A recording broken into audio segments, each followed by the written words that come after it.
What if a 10-year-old girl could do something no adult has ever dreamed of? It was a question that lingered in the air, one that had been asked countless times, but never answered. People often pondered about the great minds of the world, those like Einstein, Hawking, or Musk, men who had changed the course of history with their ideas. But what if the next revolutionary mind wasn't some adult genius? What if it came from someone who should be playing on swings, reading fairy tales, or dreaming of becoming an astronaut? For most of us, it's an impossible thought, a fantasy. But for Lily Hawthorne, that fantasy was her reality. Lily was a quiet child, a 10-year-old girl who lived in the small town of Maplewood. To look at her, you'd think she was just another shy, bookish kid, with a mop of messy brown hair and oversized glasses that framed her pale face. But her mind? Her mind was a different world entirely. She wasn't like the other kids. Where they were busy with schoolyard games, gossiping about who liked who, Lily was lost in a universe of equations, formulas, and mysteries that most adults couldn't even grasp. At just 5 years old, she could recite the Fibonacci sequence. By 7, she had solved complex algebraic equations that stumped even her teacher. And by 9, she had designed a mechanical gadget that could help with water filtration, something that had impressed a local engineer who just so happened to be her father's friend. Yet, despite her brilliance, there was a void in Lily's life. A silence. Her mother, Dr. Clara Hawthorne, had been a renowned scientist before her sudden passing when Lily was just 5. In her mother's study, the walls were lined with books on physics, space travel, and cutting-edge technology. And it was from those books that Lily's fascination with the universe, the stars, and the unknown had grown. Her mother used to tell her, "The universe is vast, Lily. But don't let it intimidate you, let it inspire you." After her mother's death, Lily's father, Henry Hawthorne, did his best to keep the family together. He was an engineer, practical, logical, and grounded in reality. He tried to fill the empty space left by his wife's passing, but he was often buried in work, and Lily found herself alone in her thoughts, surrounded by technology and ideas her peers couldn't begin to understand. There was a sadness in her heart, a kind of quiet loneliness that no one seemed to notice. Her classmates didn't get her. They were busy worrying about school dances, lunchroom gossip, and things that Lily thought were trivial. They made fun of her for being the weird kid, the one who would sit in the corner, reading thick textbooks on space or electrical engineering.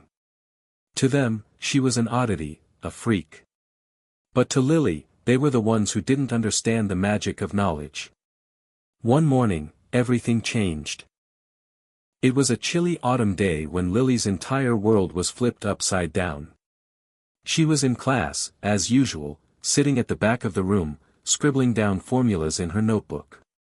The teacher, Mrs. Marshall, was attempting to teach a new concept in advanced mathematics, something that even some of the older students struggled with. She was explaining quadratic equations, trying to get the class to understand the concept of solving for x. Lily wasn't listening. Her mind was already far ahead. As Mrs. Marshall wrote on the board, Lily's fingers moved across her notebook, sketching out an entirely different equation, one that solved a problem the teacher had yet to approach. She stared at the page in awe. The answer was so simple, so obvious. Without thinking, she stood up, raised her hand, and said, "Excuse me, Mrs. Marshall. I think I have a different solution to the problem." The entire class turned to look at her. Mrs. Marshall, caught off guard, asked, "Lily, you already finished the exercise?" Lily nodded. "Yes, but I think there's a simpler way to solve it." Mrs. Marshall hesitated, then motioned for Lily to come up to the board. "All right, let's see it." Lily walked to the front of the classroom, her heart pounding. She quickly grabbed the marker and began to write out her solution. She spoke as she worked, explaining her thought process step by step. The class watched in stunned silence as she scribbled equations and worked through the problem, arriving at an answer that was both quicker and more elegant than anything anyone else had come up with. When she finished, she stood there, her hands trembling slightly. Mrs. Marshall stood in stunned silence, her eyes wide. The room was completely still. That's incredible, Lily," Mrs. Marshall finally said, her voice barely above a whisper. "This solution is completely different from anything we've ever taught in class." The students were silent. Some looked at Lily in awe. Others in disbelief. There was a murmur of confusion. No one knew what to make of it. But for Lily, it was just another moment in the long line of things that didn't make sense to others but were perfectly clear to her. Later that day, when Lily returned home, her father noticed her excitement. She couldn't wait to tell him what had happened at school, but her excitement quickly turned to anxiety when she saw his concerned look. "Lily, what happened? Why are you so excited?" "I solved a problem in class today," she said, her voice filled with wonder. "But it was different. I think I might have found something that no one's ever thought of before." Her father was quiet for a moment, looking at her as though he was seeing her for the first time. "That's amazing, sweetheart. But remember, it's not just about being right. It's about being ready for what comes next. You have a gift, Lily. But you also need to be careful with how you use it." Lily nodded, though she wasn't sure she understood what he meant. She didn't know why she was always so different, so out of place. All she knew was that she had something to give to the world, something no one else had. And she was ready to show it. But little did she know, this was only the beginning. That same day, an unexpected visitor would come knocking on their door, someone who had heard of Lily's genius and was ready to offer her the opportunity of a lifetime. Hit subscribe and leave a comment with where you're watching from. This story might just spark a new beginning. What's one thing that always pushes you forward, even when things get tough? Lily Hawthorne wasn't the typical 10-year-old girl. There was something about her, something that set her apart from the other children in Maplewood. While the other kids were busy with their toys, video games, or talking about the latest school gossip, Lily's world was filled with wires, circuits, and complex theories that no one else seemed to understand. But those theories didn't come out of nowhere. They had been seeded in her long before she could even remember, by the woman who had shaped her into the girl she was today, her mother, Dr. Clara Hawthorne. Dr. Clara Hawthorne had been a scientist of rare brilliance, known for her work on space travel and renewable energy. She was the kind of person who could make even the most complicated scientific principles sound simple, and she had a way of making the impossible seem achievable. As a child, Lily had spent hours sitting in her mother's study, watching her work, listening to her explain the universe as though it were just a puzzle waiting to be solved. Every night before bed, Clara would tell Lily stories about the stars, the planets, and the mysteries of the universe. "There's so much more out there than what we see, Lily," her mother would say, gazing at the night sky. "We're just scratching the surface of what we could accomplish. I want you to remember that. Never let anyone tell you that something is impossible. You can do anything if you just believe in it enough." Lily didn't fully understand those words as a child, but they stuck with her, resonating deep in her soul. She believed them, even as she grew older, even as she started facing the loneliness that came with being different. Her mother's death, when Lily was only 5, had left a hole in her heart that nothing seemed to fill. But her father, Henry Hawthorne, tried his best to pick up the pieces. Henry Hawthorne was an engineer, a practical, logical man with a steady job at a local manufacturing plant. He wasn't a scientist like his late wife, but he understood technology well enough to support his daughter's growing interest in it.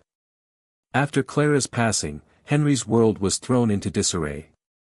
He tried to keep things together for Lily's sake, but the grief weighed heavily on him. He found himself throwing himself into work, sometimes for days at a time, to avoid the emptiness he felt.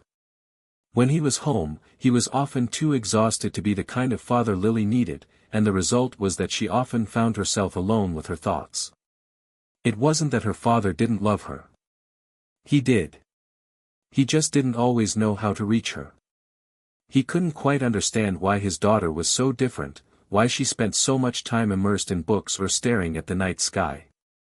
He wanted her to have a normal childhood, to have friends and play games. But that didn't seem to be what Lily wanted. She wanted something bigger. She wanted to understand how the world worked, how everything fit together. And so, while other children her age were playing outside, Lily was at her desk, reading books that most adults wouldn't dare to open. Her obsession with technology and science didn't make things any easier. Her classmates at school didn't understand her either. They thought she was weird. They made fun of her for being the smart kid, the one who always had her nose in a book or who could answer questions that the teacher hadn't even asked. Some of the other kids were even downright cruel, calling her names and excluding her from games. To them, she was an enigma, a girl who didn't fit into the neat little boxes of their world. But none of that bothered Lily. She didn't mind being different. She had her books, her projects, her dreams. And, deep down, she knew that someday, somehow, those dreams would become something bigger than anything anyone could imagine. Despite the isolation she felt at school, Lily always had her father's support. Henry didn't understand her passion, but he always encouraged her to keep going. Whenever she'd share an idea with him, he'd smile and nod, even if he didn't fully grasp what she was talking about. "Whatever you're working on, Lily," he would say, "you've got something special. Just don't forget to have some fun, too." That advice, however well-intentioned, never really sank in for Lily. Fun. What was that, exactly? Fun didn't make the stars align or solve the world's problems. At least, not in her mind. Her life had always been a delicate balance, between her mother's legacy, her father's quiet encouragement, and the quiet yearning for something greater. But no matter how hard she tried, she couldn't shake the feeling that she was destined for something extraordinary. There was a voice inside her, echoing the words of her mother, "The universe is vast, but don't let it intimidate you, let it inspire you." And so, Lily threw herself into her work. She became more focused, more determined to make a difference. As she grew older, her understanding of science deepened. By the time she was 8, she had built her first rudimentary robot, a machine that could pick up objects and move them from one place to another. It wasn't much, but it was a start. When Lily wasn't building things, she was reading, devouring books on quantum mechanics, artificial intelligence, and space exploration. The more she learned, the more questions she had. And the more questions she had, the more she realized that the answers weren't as simple as she once thought. But she didn't mind. It made the search for knowledge all the more exciting. Despite all her genius, Lily's life hadn't been easy. She had no friends, and her days were filled with the quiet hum of machines, the scribbling of equations, and the distant memory of her mother's voice. But she never gave up. Deep down, she knew she was destined for something big, something beyond the small town she called home. And she was ready for it, ready to take the next step into a world that would both challenge and shape her in ways she could never have imagined. But she couldn't have known that the very opportunity she had been waiting for would come in the form of a visit from someone she never expected, a man named Richard Hayes, who would change her life forever. The doorbell rang just as Lily was sitting at her desk, working on a new project. She was engrossed in a mechanical design, a prototype for a solar-powered water filtration system that she hoped might be able to provide clean water to remote areas of the world. She hadn't seen her father for the last few hours, as he was buried in his work at the office. But this ringing, this sudden interruption, was different. Lily paused, her mind still on her project, the gears in her brain slowing down as she stood up to answer the door.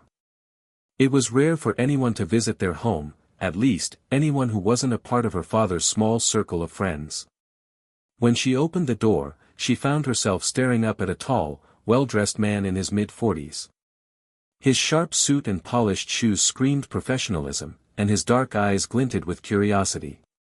He was a man she'd never seen before, but there was something about his presence that felt significant. "Good afternoon," the man said, his voice deep and smooth. "I'm Richard Hayes. I've come to speak with your father. Is he home?"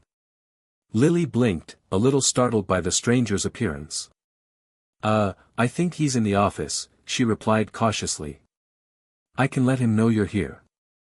No need, Hayes replied with a smile that didn't quite reach his eyes. I'd actually like to speak with you for a moment, if that's all right. It's about a project your father has been working on. I believe you may be familiar with it. Lily's curiosity piqued at once. She wasn't sure who this man was, but the mention of a project caught her attention.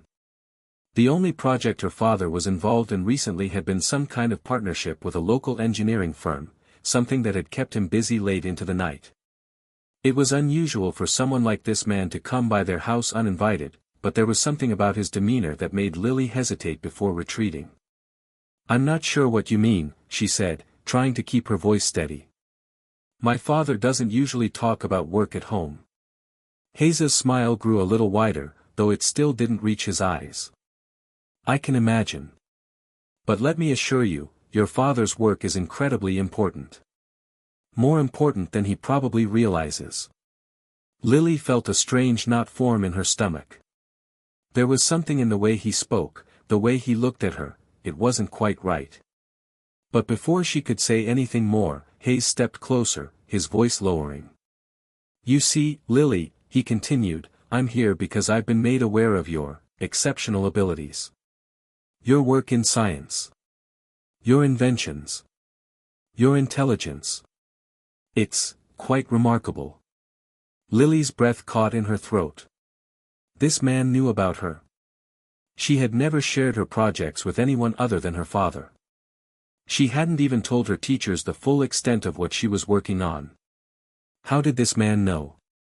And why was he suddenly standing in front of her, talking about her like she was some kind of celebrity? I don't know what you're talking about, she said, trying to keep her voice neutral, though a flutter of unease began to rise in her chest. I'm just a child. Hayes interrupted, raising an eyebrow. Hardly. You're a genius, Lily. And that's why I'm here. I've been following your work. We've been watching you for some time now. And we think you could be of great help to us. Lily's heart skipped a beat. Watching her. The idea made her stomach turn. Who was we? And why had they been watching her? Was this man connected to the strange email her father had received a few weeks ago, an email that he'd quickly dismissed without telling her about? The tension in the room thickened as Lily tried to make sense of the situation. I don't understand, Lily said slowly, her mind racing. Who are you? And why do you want my help? Hayes didn't answer immediately. Instead, he looked around the room, his gaze scanning the various gadgets and blueprints scattered on Lily's desk. You've been busy, haven't you? He said. I must say, I'm impressed.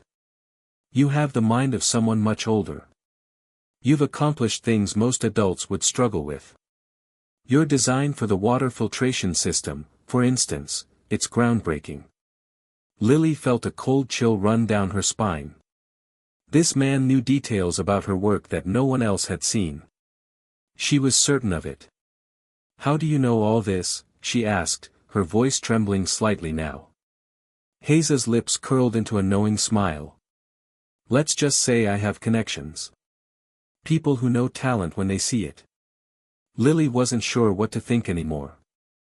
She had worked hard, staying out of the public eye, building her creations in the quiet of her room. She hadn't wanted attention, hadn't wanted to be a part of something bigger.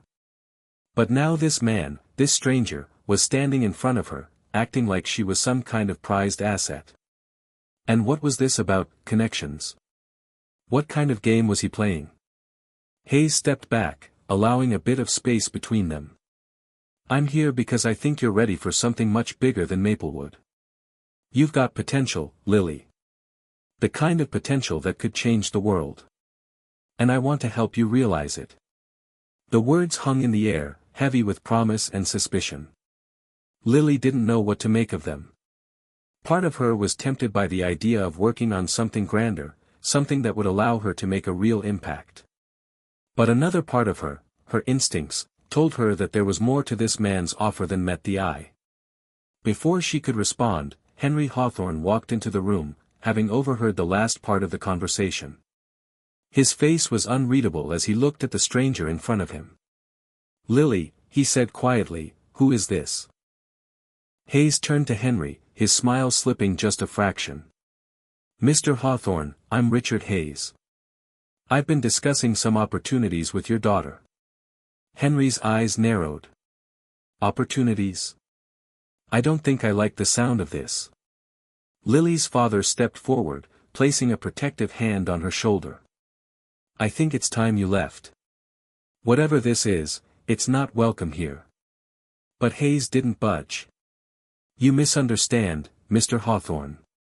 I'm offering your daughter a chance to be part of something revolutionary. Something that could change the world. He turned back to Lily, his gaze intense. Think about it, Lily. You're on the brink of greatness. Don't let this opportunity slip away.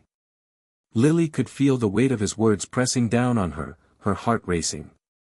But as Hayes turned and walked away, his words stayed with her, echoing in the back of her mind, you're on the brink of greatness. The next few days were a whirlwind. Lily couldn't shake the words Richard Hayes had said. You're on the brink of greatness. The phrase echoed in her mind, repeating over and over, like a broken record.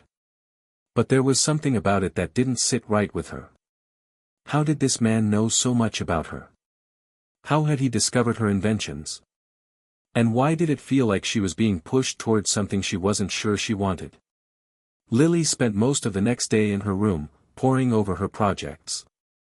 She tried to focus on the solar-powered filtration system she had been designing, but it was difficult to concentrate.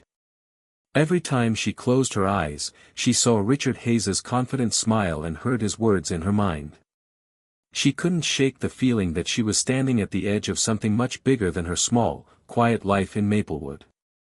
But was she ready to leap? Her father noticed the change in her demeanor. Henry had always been a man of few words, but Lily could tell that something was weighing on him as well. His interactions with her were more distant than usual. He had grown quieter, often retreating into his office after work, his thoughts clearly occupied with something beyond their small house. Lily's intuition told her that whatever was happening had put a strain on him too, even if he didn't want to admit it. One evening, after dinner, Lily decided she couldn't wait any longer. She had to know more. She needed answers. Dad, she said, her voice hesitant but determined. Who is Richard Hayes? What's going on? Henry, who had been absent-mindedly stirring his coffee, looked up in surprise.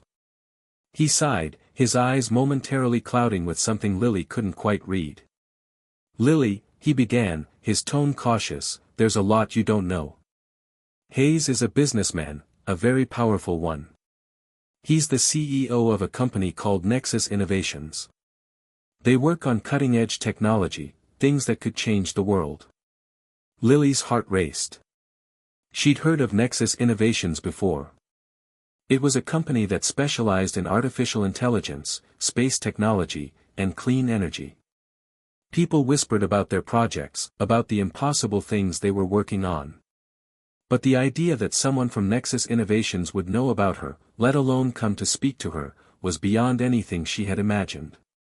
But why did he come here? Lily asked, her voice barely above a whisper. Why me? Henry looked down at his hands, visibly uncomfortable. He saw your potential, Lily. He wants you to work for them. To be part of something big. But, he paused, clearly struggling to find the right words. But I don't think you're ready for that. Lily frowned, her brow furrowing with frustration. Why not? I've been ready my whole life. I've been working my whole life for this. Her father didn't meet her gaze. Instead, he stared out the window, as if lost in thought. Because, Lily, this kind of opportunity, it comes with a price. People like Hayes don't offer things for free. They take something from you. They take your time, your energy, your soul. Lily's chest tightened. Are you saying I should turn it down? Henry shook his head. I don't know, kid. I'm just saying, you should be careful. This world is bigger than you think, and sometimes, it can swallow you whole. You're smart, but you're still a kid. I just don't want to see you get hurt. Lily sat in silence for a long time, the weight of her father's words settling over her. She wasn't sure what to think. Her entire life, she had dreamed of making a difference, of doing something important. This was her chance. But was her father right? Was there something darker at play that she couldn't see? The next morning, she woke up with a sense of resolve. She needed to make a decision, and she needed to make it soon. She couldn't ignore the opportunity that Hayes had offered her, but she also couldn't ignore the gnawing feeling in her gut that something wasn't quite right. She had to find out more. She had to learn everything she could about Nexus Innovations and Hayes himself. Lily spent the entire day researching. She dug through online articles, watched interviews with Hayes, and even found some obscure reports about Nexus Innovations' past projects. What she uncovered was unsettling. Nexus Innovations had a reputation, one that wasn't as pristine as they liked to portray. Yes, they were responsible for groundbreaking work in AI and space travel, but there were rumors that they had been involved in questionable deals, shady partnerships, and the exploitation of young prodigies like herself. It was difficult to tell how much of it was true, but the pieces of the puzzle started to form a picture she didn't like. By the time nightfall came, Lily was more determined than ever to find out what Richard Hayes was really after. She needed answers. And she needed them fast. She couldn't shake the thought that this was her one chance to truly make a difference, to use her talents to change the world for the better. But she couldn't ignore the possibility that Hayes wasn't the hero in this story. What if he was the villain? The next day, she decided to take matters into her own hands. She would meet Hayes again, this time on her terms. Lily called him, her voice steady despite the nervous flutter in her chest. "Mr. Hayes, I've been thinking about your offer. I want to meet again. But this time, I need you to answer my questions. No more secrets." Hayes's voice on the other end of the line was calm, as if he had expected this. "Of course, Lily. I'll be there tomorrow morning. We'll talk. I'll answer everything. Just know that whatever choice you make, it will shape the rest of your life." The words felt heavy in her ears. As she hung up the phone, Lily couldn't help but wonder what she was stepping into. But she knew one thing for sure, she was about to embark on a journey that would change everything. And this time, she would be ready. The morning of the meeting arrived, and Lily could hardly sit still. She had spent the entire night researching, analyzing every bit of information she had gathered about Richard Hayes and Nexus Innovations. The more she learned, the more conflicted she became. On the one hand, Hayes promised her the world, a chance to change everything, to make an impact like never before. On the other hand, the more she uncovered, the more it seemed like there was a darker side to this opportunity. Lily knew she couldn't ignore her instincts. There was something about Hayes, something in the way he spoke and carried himself, that unsettled her. But she couldn't deny the truth of her father's words either, this kind of opportunity doesn't come around often. Was she ready to walk away from it? Or was she being naive, too afraid of what might come? The doorbell rang at exactly 10 a.m., the sound echoing through the house. Lily's heart jumped in her chest. She had been waiting for this moment, but now that it was here, she wasn't sure she was ready. Still, she pushed her doubts aside, took a deep breath, and walked to the door. When she opened it, Richard Hayes was standing there once again, this time with a briefcase in hand. He was dressed in a perfectly tailored suit, his smile calm but no less piercing. "You're ready, I see," he said smoothly, his eyes scanning her like he was assessing a valuable asset. "I'm glad. Let's talk." Lily stepped aside, allowing him to enter. She led him to the kitchen, where they could sit in relative privacy. As she poured herself a glass of water, she gathered her thoughts, unsure of what kind of man she was about to face.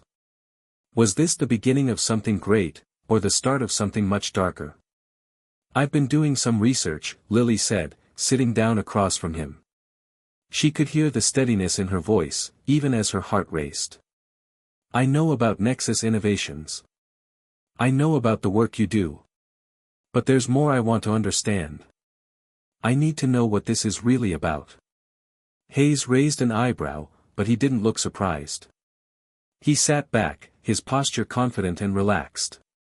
I expected nothing less from you, Lily. You're sharp. But let me assure you, everything I've told you is genuine. This is a chance for you to make a real difference in the world. Lily leaned forward, her gaze never leaving his. I don't believe you, she said quietly. I don't believe this is about helping people. I think there's more to it than that. I think you want something from me. Something I'm not willing to give. The smile on Hayes's face faltered for the briefest moment. It was subtle, but Lily saw it, and it sent a chill down her spine. But then, just as quickly, his smile returned, wider than before. You're wrong, Lily, he said, his voice smooth but now carrying a hint of something darker, something she couldn't quite place. I'm offering you the opportunity of a lifetime. I'm offering you power, knowledge, influence. You could change the world, lead the charge in the next stage of human evolution. Imagine the possibilities. Lily shook her head, her mind racing. I've heard all of this before. People like you always promise the world. But I've also read about what happens to people who get too close to Nexus innovations. They disappear. Or worse. Hayes's eyes narrowed slightly, his expression shifting from charming to cold, like a mask slipping just enough for her to see the truth beneath. You think I'm a villain, Lily? He asked, his voice dangerously calm. You think I'm using you? You think I want to control you? He stood up, his posture towering over her as he leaned closer. I'm not some villain in a storybook. I'm trying to build a future. A future where people like you, people with talent, with brilliance, can thrive. You're not a kid anymore, Lily. You have a choice. You can either help me build that future, or you can stay here, in your little town, doing small things. It's up to you. Lily felt a lump form in her throat. The word stung, but she refused to back down. She wasn't just any kid. She was a force in her own right, and no one, not even Richard Hayes, could diminish that. She stood up too, her voice steady but firm. I won't be a pawn in your game, Hayes. I won't let you manipulate me. You may think you're the one holding all the cards, but you're wrong. I'm the one in control here. This isn't about what you want, it's about what's right. And what you're offering, this promise of power and influence, comes with a price I'm not willing to pay. For a moment, silence filled the room, thick and heavy, as if the air itself had thickened with the weight of their exchange. Hayes's eyes darkened, his gaze shifting from one of calculated charm to something more calculating, something colder. Very well, he said, his voice icy. I tried to offer you something great. But if you refuse to see the bigger picture, then you're no different from everyone else who has come before you. I can't say I'm surprised. People like you, people who think they know everything, rarely ever see what's right in front of them. Lily's chest tightened. For a moment, she thought she could hear her heart pounding in her ears, the sound of her own blood rushing in her veins. But she didn't flinch. She stood tall, refusing to back down. Get out, she said, her voice now steady with determination. For a moment, Hayes just stared at her, his lips pressed into a tight line. Then, without another word, he turned on his heel and walked out of the room, his footsteps echoing through the quiet house. As the door slammed shut behind him, Lily collapsed into the nearest chair, her hands shaking. Her mind was a whirlwind of thoughts, of emotions. Was she sure she made the right decision?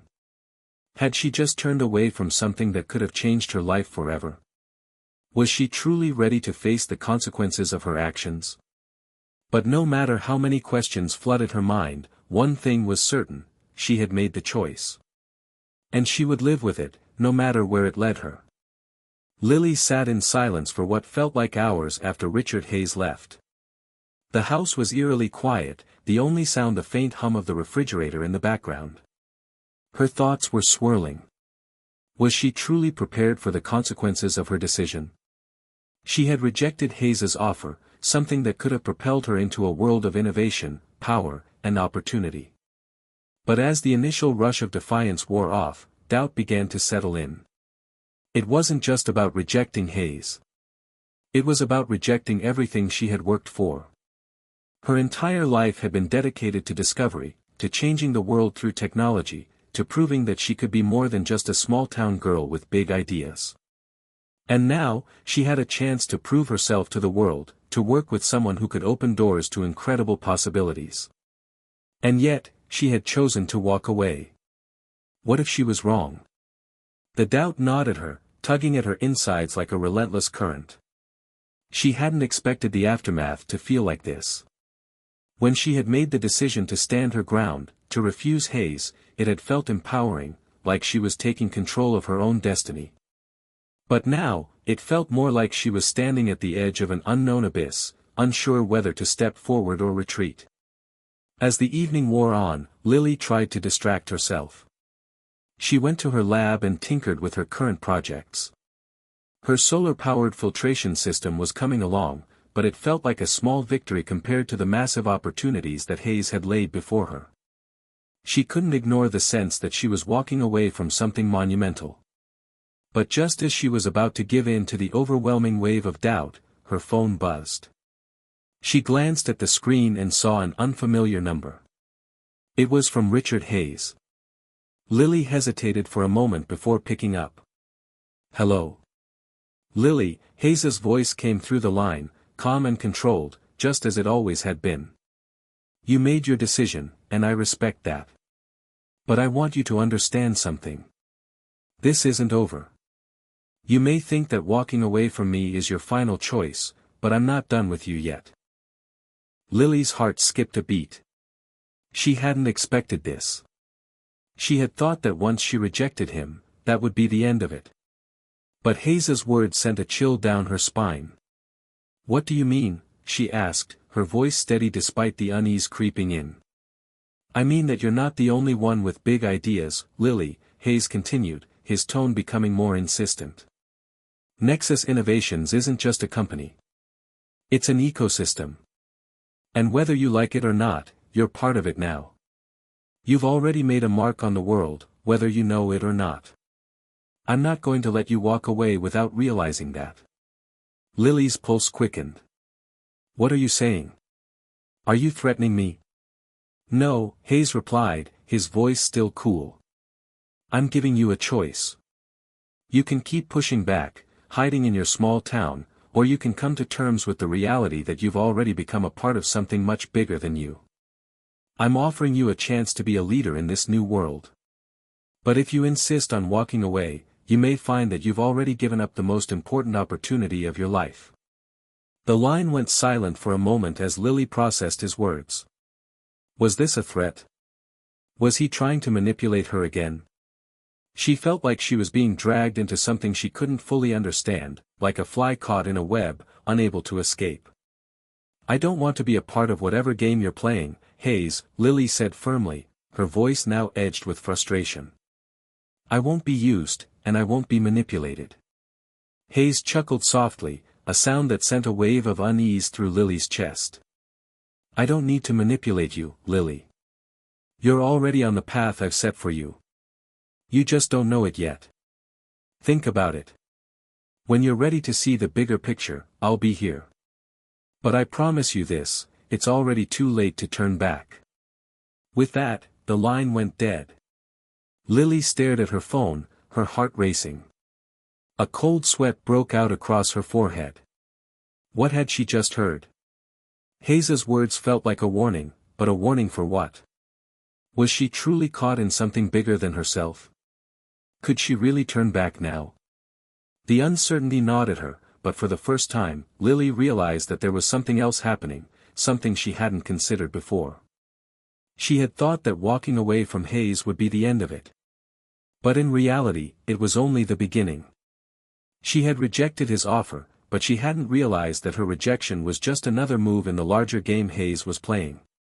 He had planted the seed, and now, whether she liked it or not, she was already a part of his world.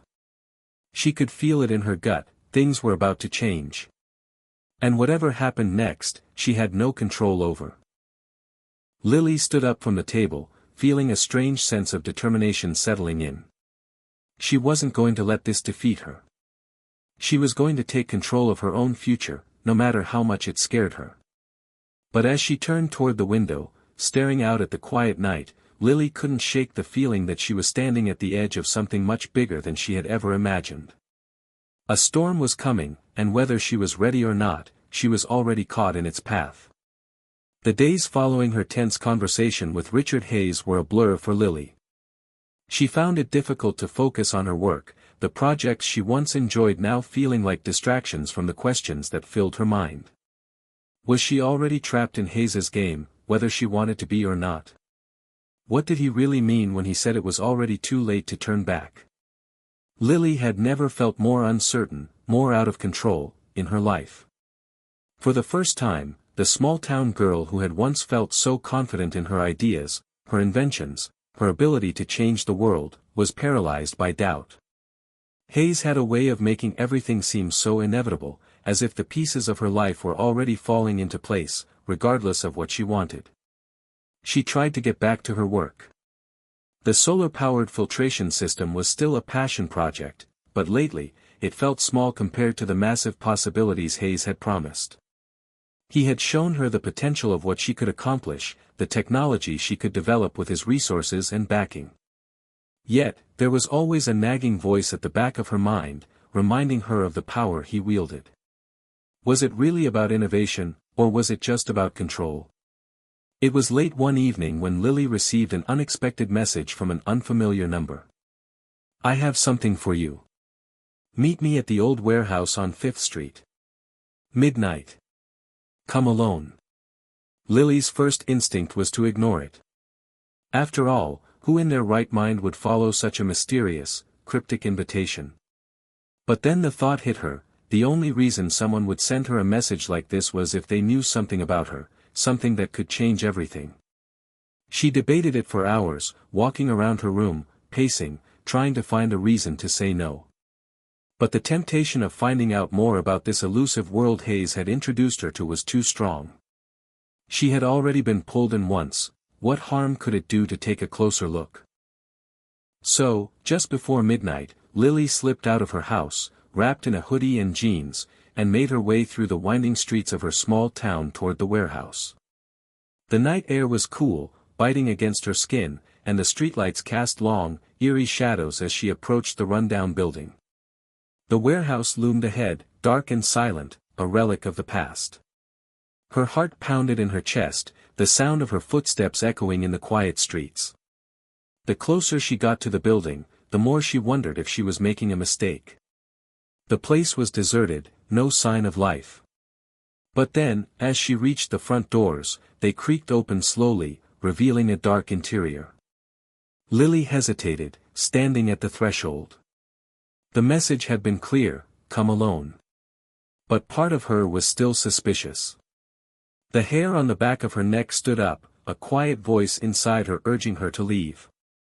But she couldn't, not now. She had come this far, and there was no turning back. She stepped inside. The interior of the warehouse was cavernous and dimly lit, with tall shelves and large crates scattered about. The air smelled of rust and age, a stark contrast to the clean, sterile environment she was used to when working on her projects. She glanced around, unsure what she was expecting.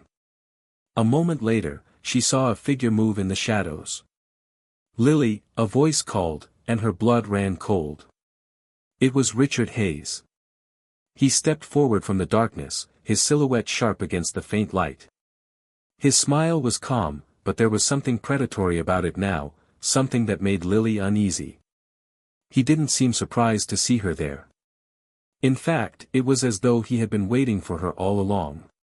"You came," he said softly, his tone almost approving. "I knew you would." Lily's mind raced. She hadn't expected this. She had thought she was meeting someone else, someone who could provide answers, maybe even someone who was against Hayes. But here he was, right in front of her, just like before. It felt like a game, one she didn't fully understand yet. "What is this, Hayes?" Lily asked, her voice steady but filled with confusion. "What do you want from me now?" Hayes took a step closer, the cold light reflecting off his dark suit. "It's simple, really," he said.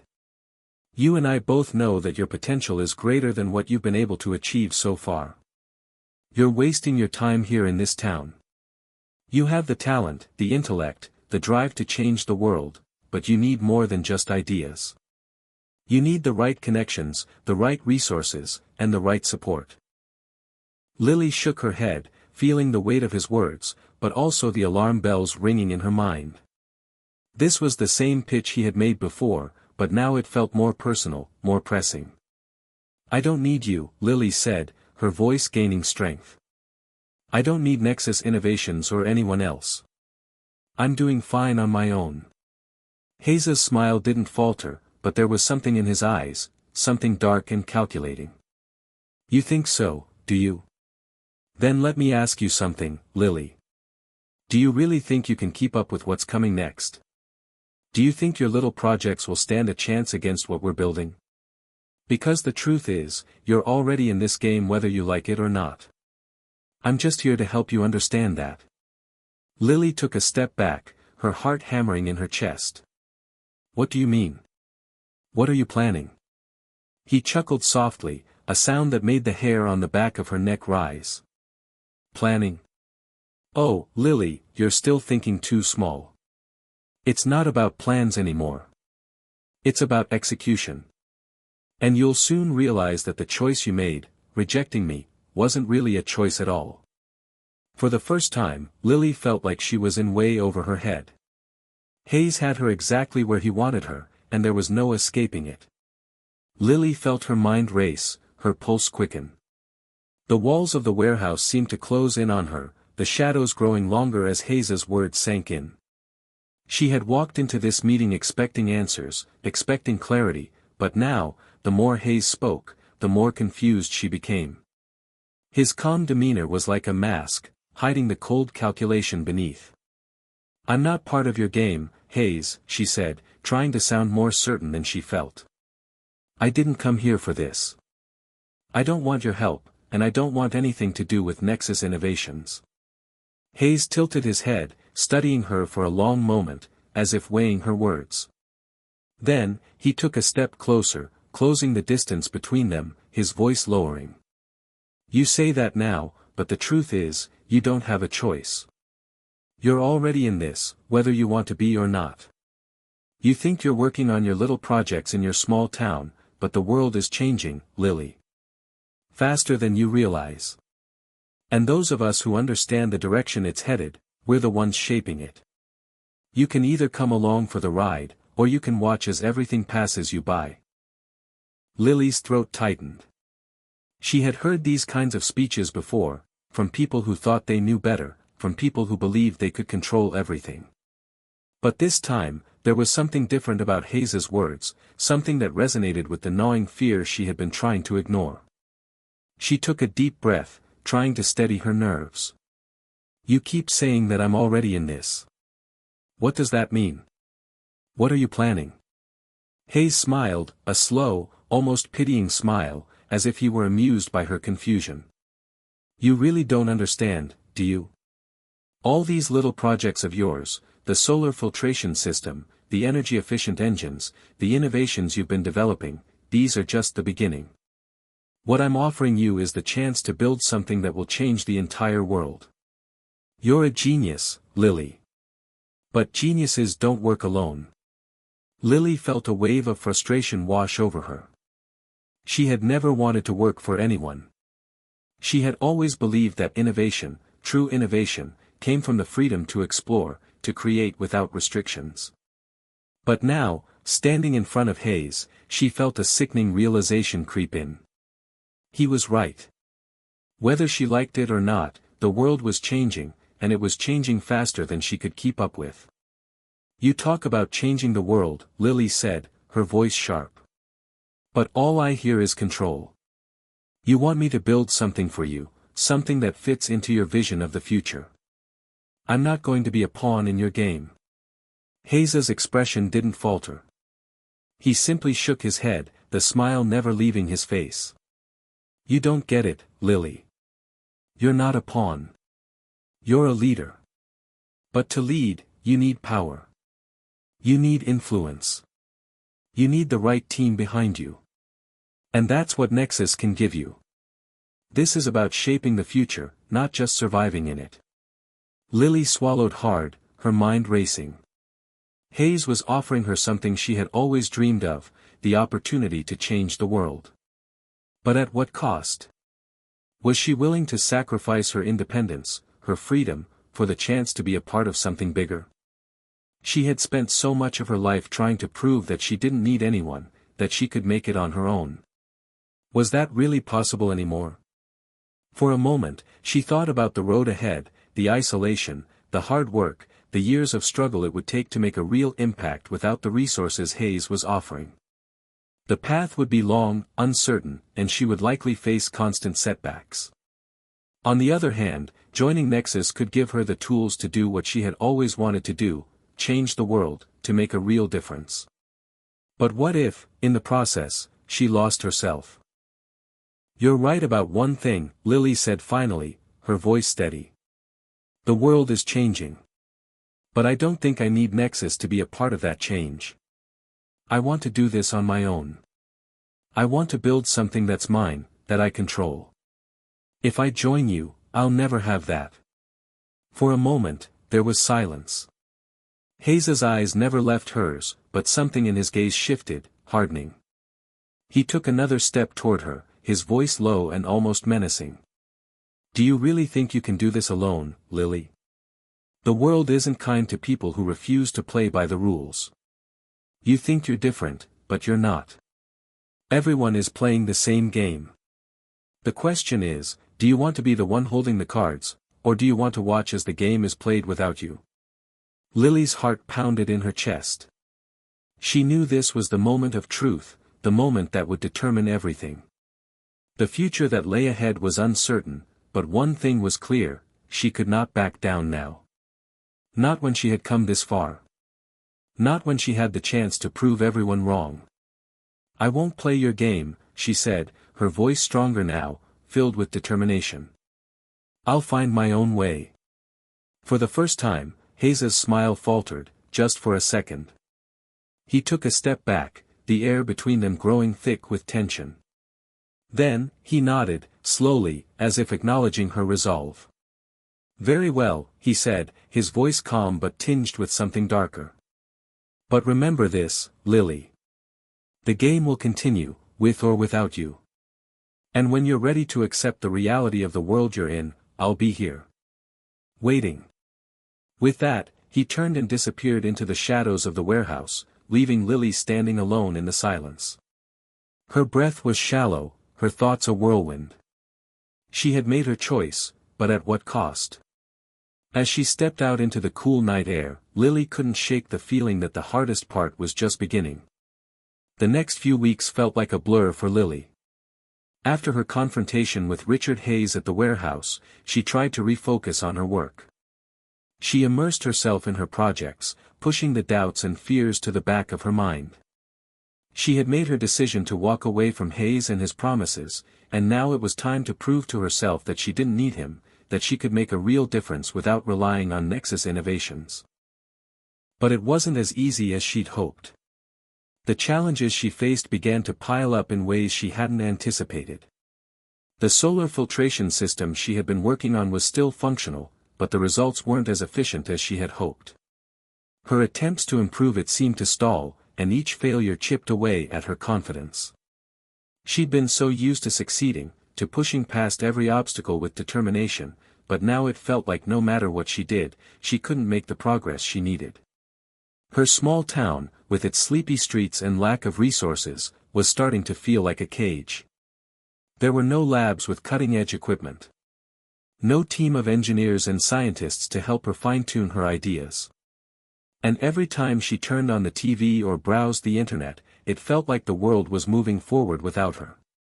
Hayes's words echoed in her mind, a constant reminder of what she was missing by refusing to join Nexus.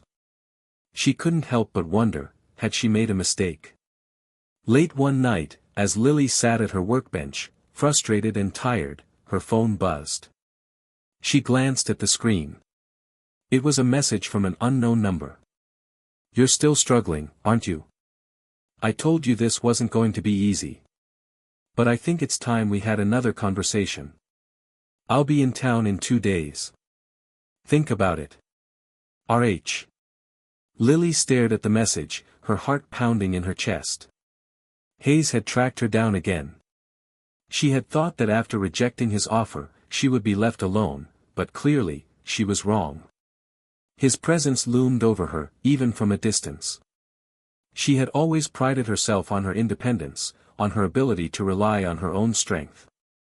But the reality of her situation was starting to sink in. She had walked away from an opportunity to be part of something bigger, something with resources and connections that could change the world. And now, she was struggling. Was it really worth it? For the first time, Lily allowed herself to consider the possibility that maybe, just maybe, Hayes had been right. Maybe she did need him. Maybe the world didn't work the way she thought it did. Maybe her dreams of making a difference on her own were naive. But then, she remembered something. The reason she had rejected Hayes's offer in the first place, the desire to create something of her own, to be in control of her own future. She didn't want to be another cog in the machine. She wanted to lead, to be the one to shape the future, not to follow someone else's vision. She wasn't ready to give that up. 2 days later, as the sun began to set, Lily found herself standing outside the small cafe in town, waiting for Hayes. She wasn't sure what to expect, but she knew this meeting would be pivotal. She wasn't going to back down this time. She would hear him out, but this time, she would be in control of the conversation. When Hayes arrived, he looked just as composed as ever, his dark suit and polished shoes a stark contrast to the casual setting. He gave her a nod as he approached, his eyes sharp, studying her. "I see you're still holding out," he said, sitting down across from her. "But I know how this story ends. You can keep fighting it, or you can embrace the reality of what's in front of you. You don't have to do this alone, Lily. You never did." Lily sat back in her chair, her gaze unwavering. "I don't want to do it with you, Hayes. I don't want to be a part of Nexus. I don't need your resources or your team. I have my own path to follow." Hayes didn't seem surprised by her response. He leaned forward slightly, his tone softer now. "I'm not asking you to give up your independence, Lily. I'm offering you something more, something that allows you to keep your vision while also giving you the support you need to make it a reality. Don't you see? The world isn't going to wait for you to catch up." Lily shook her head. "And I don't want to be part of a world where everything has to be done your way. I'll make it work. I'll find another way." Hayes studied her for a long moment, his eyes calculating. Finally, he spoke, his voice low and almost intimate. "I think you're underestimating just how difficult that will be. You've seen the problems you're already facing. Imagine how much harder it will be without the resources to help you. You're smart, Lily. I know that. But you're also stubborn. And that could be your downfall." Lily's chest tightened. She could feel the weight of his words, but she refused to let them break her resolve. "I don't need you to save me, Hayes. I've got this. I'll find a way to make it work. I always do." Hayes smiled, but there was no warmth in it. "I hope for your sake that you do. Because you can't run from reality forever." With that, he stood up, his chair scraping across the floor. He didn't look back as he walked out of the cafe, leaving Lily alone with her thoughts. She felt the familiar mix of frustration and determination surging through her. She wasn't going to let Hayes win. Not now.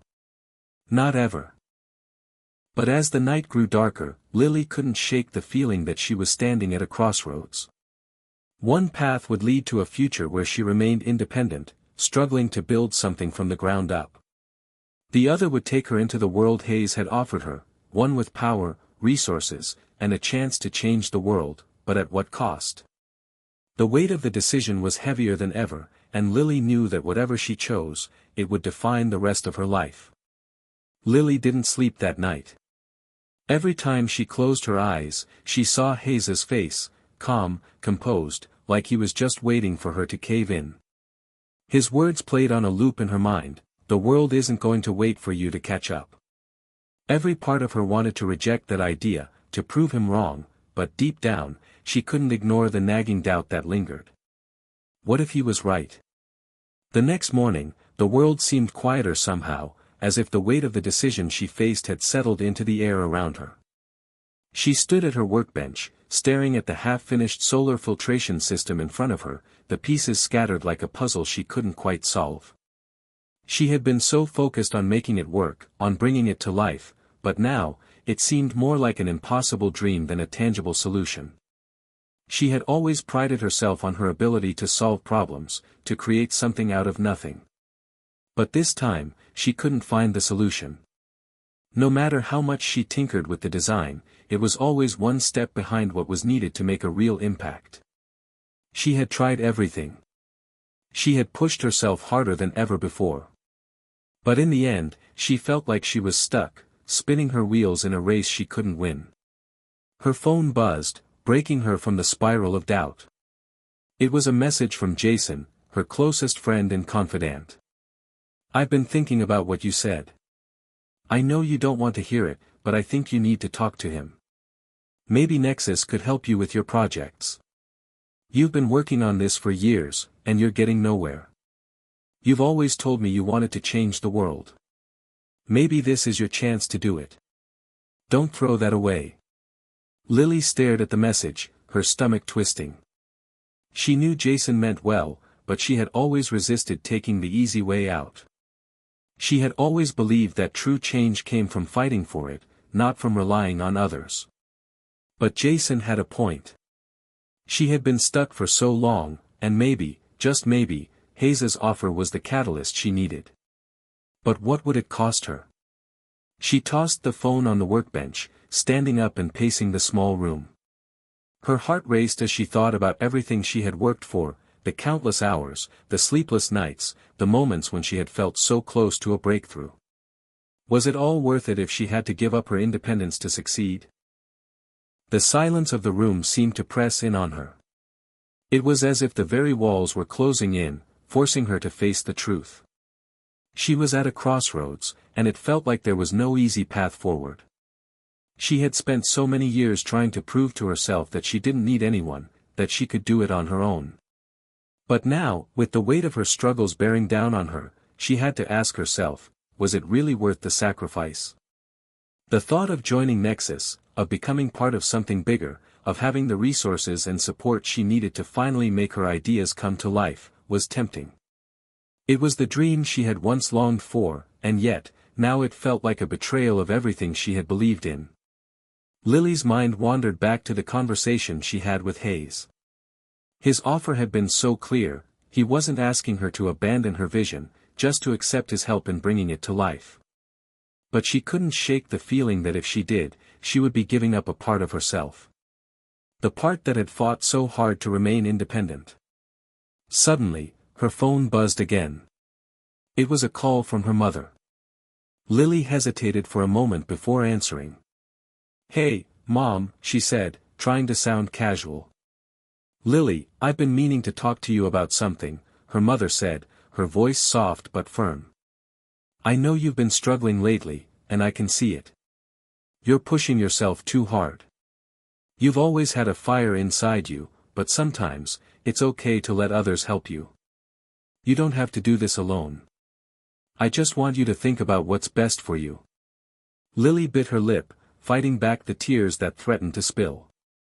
Her mother had always been her rock, the one person who had believed in her even when no one else did.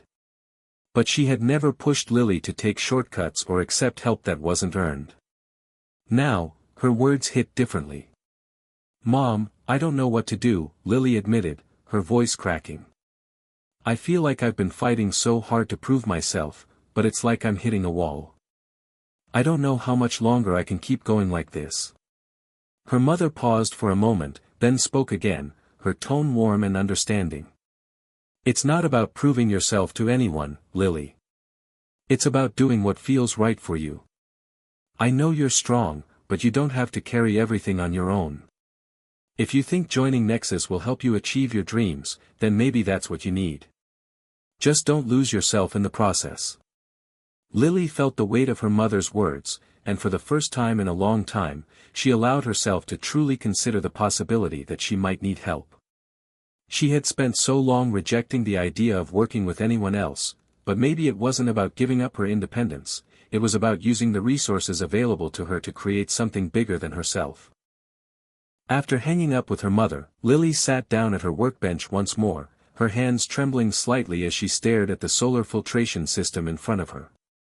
The pieces were still scattered, but now they seemed less like a puzzle and more like a blueprint for something that could change the world. A blueprint that she might not have to build alone. The phone buzzed again. Another message from Jason. Lily, think about it. You don't have to make a decision today. But don't let fear stop you from going after what you really want. Don't let pride keep you from the life you deserve. Lily stared at the message, then put the phone down. She closed her eyes, taking a deep breath. The road ahead was uncertain, and the decision she faced felt heavier than ever. But one thing was clear, she couldn't keep going in circles. She had to choose a path. She wasn't sure what the future would hold, but she knew this, whatever path she chose, she wouldn't lose herself.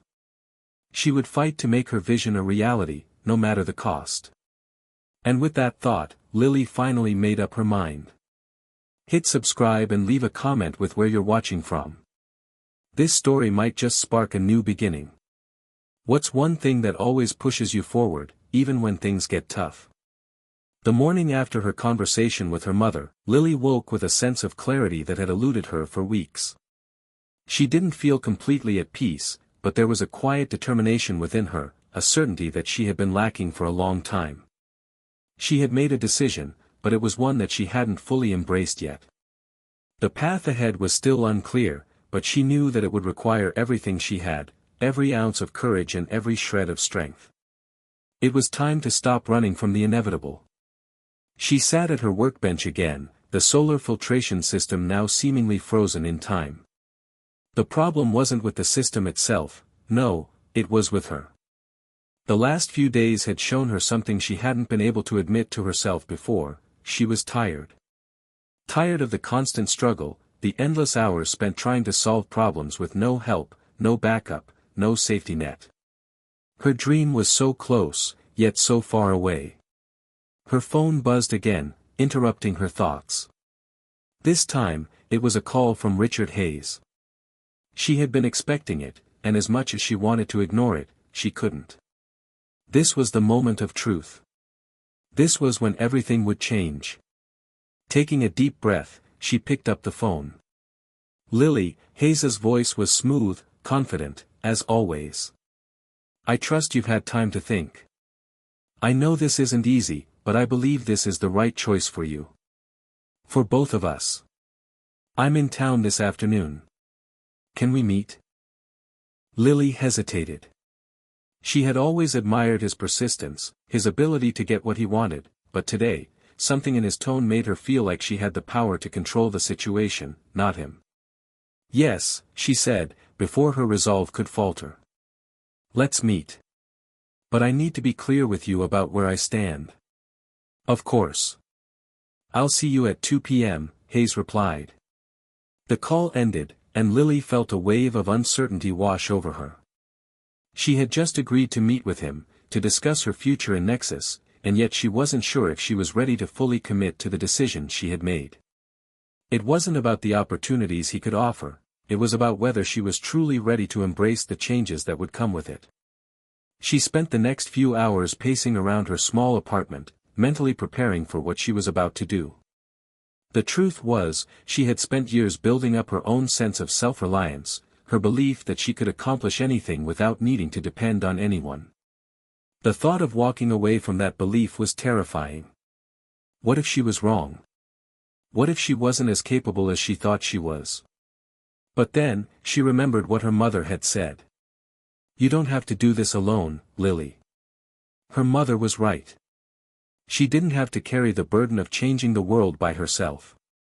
If Nexus could provide the resources she needed, if joining them could help her bring her ideas to life in a way that she couldn't on her own, then maybe it was time to let go of her pride. At 1:45 p.m., Lily made her way to the cafe where she had met Hayes last time. The sun hung low in the sky, casting long shadows across the cobblestone streets as she walked. It felt like this meeting would define her future, but in a way that was different from before. She wasn't going there with a heart full of uncertainty, ready to be swayed. No, this time, she was going with a clear mind, ready to make the decision on her own terms. When she arrived, Hayes was already seated at a corner table, a cup of coffee in front of him. He looked up as she approached, a smile on his lips. "Lily," he said smoothly. "I'm glad you could make it. Please, sit." She sat down across from him, studying him carefully. His face was calm, as always, but she could see the slight eagerness in his eyes. He had waited for this moment, and he was ready to win her over. "I've made a decision," Lily said, her voice steady. "But before I say anything else, I need you to understand something. I'm not doing this because I need you. I'm doing this because I believe in my work, and I believe that Nexus can help me take it to the next level. I still want to keep my vision, my independence. I want to make sure that I'm not just another cog in your machine." Hayes's smile didn't falter, but there was a glint of respect in his eyes. "I understand, Lily. That's exactly why I've been waiting for you to come to this conclusion. You're not just another cog. You're someone who has the potential to change the world. I want you to have the resources you need to do that. You'll still be in control of your vision, and we'll support you however we can." Lily nodded slowly. She had heard these promises before, but for some reason, this time, they didn't feel as empty. This time, she was more willing to believe that she could make her own choices, even within the framework of Nexus. She could be part of something bigger, and still keep her independence.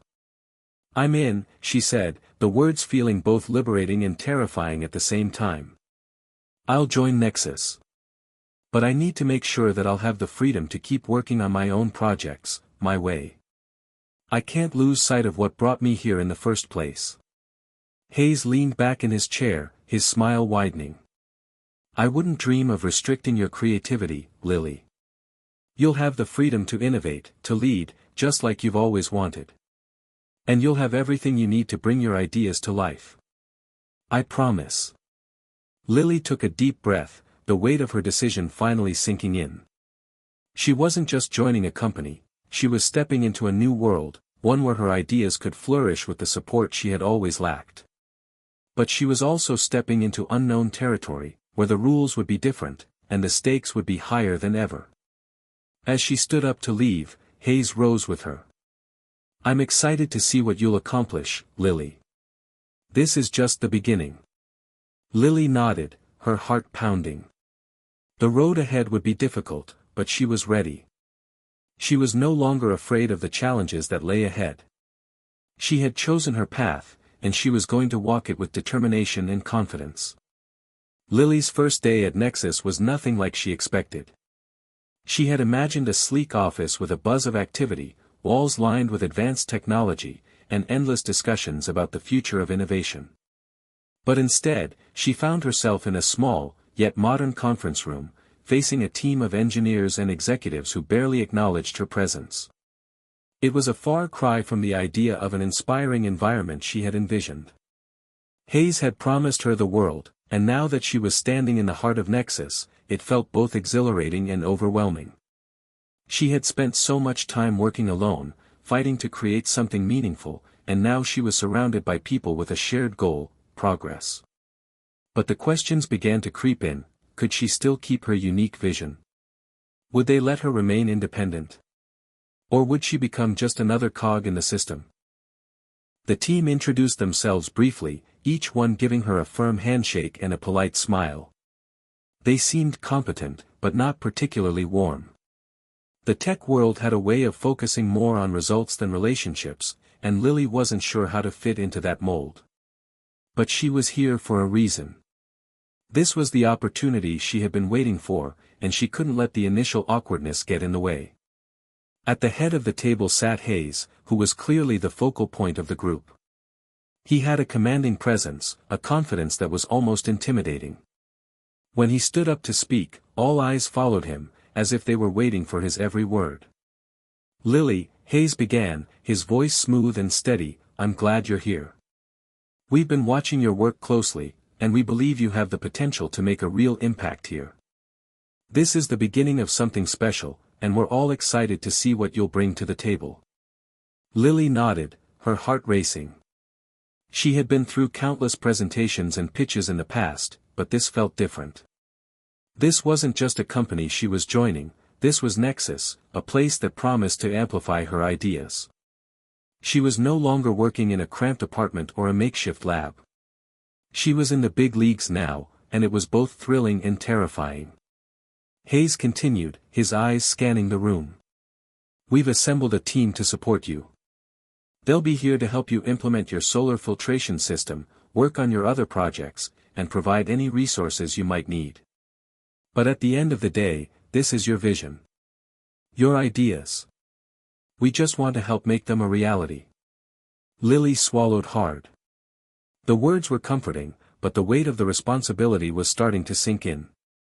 For the first time, she felt the full scope of what she had agreed to. She wasn't just bringing her vision to life, she was now part of a much larger machine. A machine that would be scrutinizing her every move, every decision, every innovation. The pressure was mounting. "Thank you," Lily said, her voice steady despite the storm of thoughts racing through her mind. "I'm excited to work with you all. I know there's a lot to accomplish, and I'm ready for the challenge." The meeting continued, with discussions about the solar filtration system and the next steps for her projects.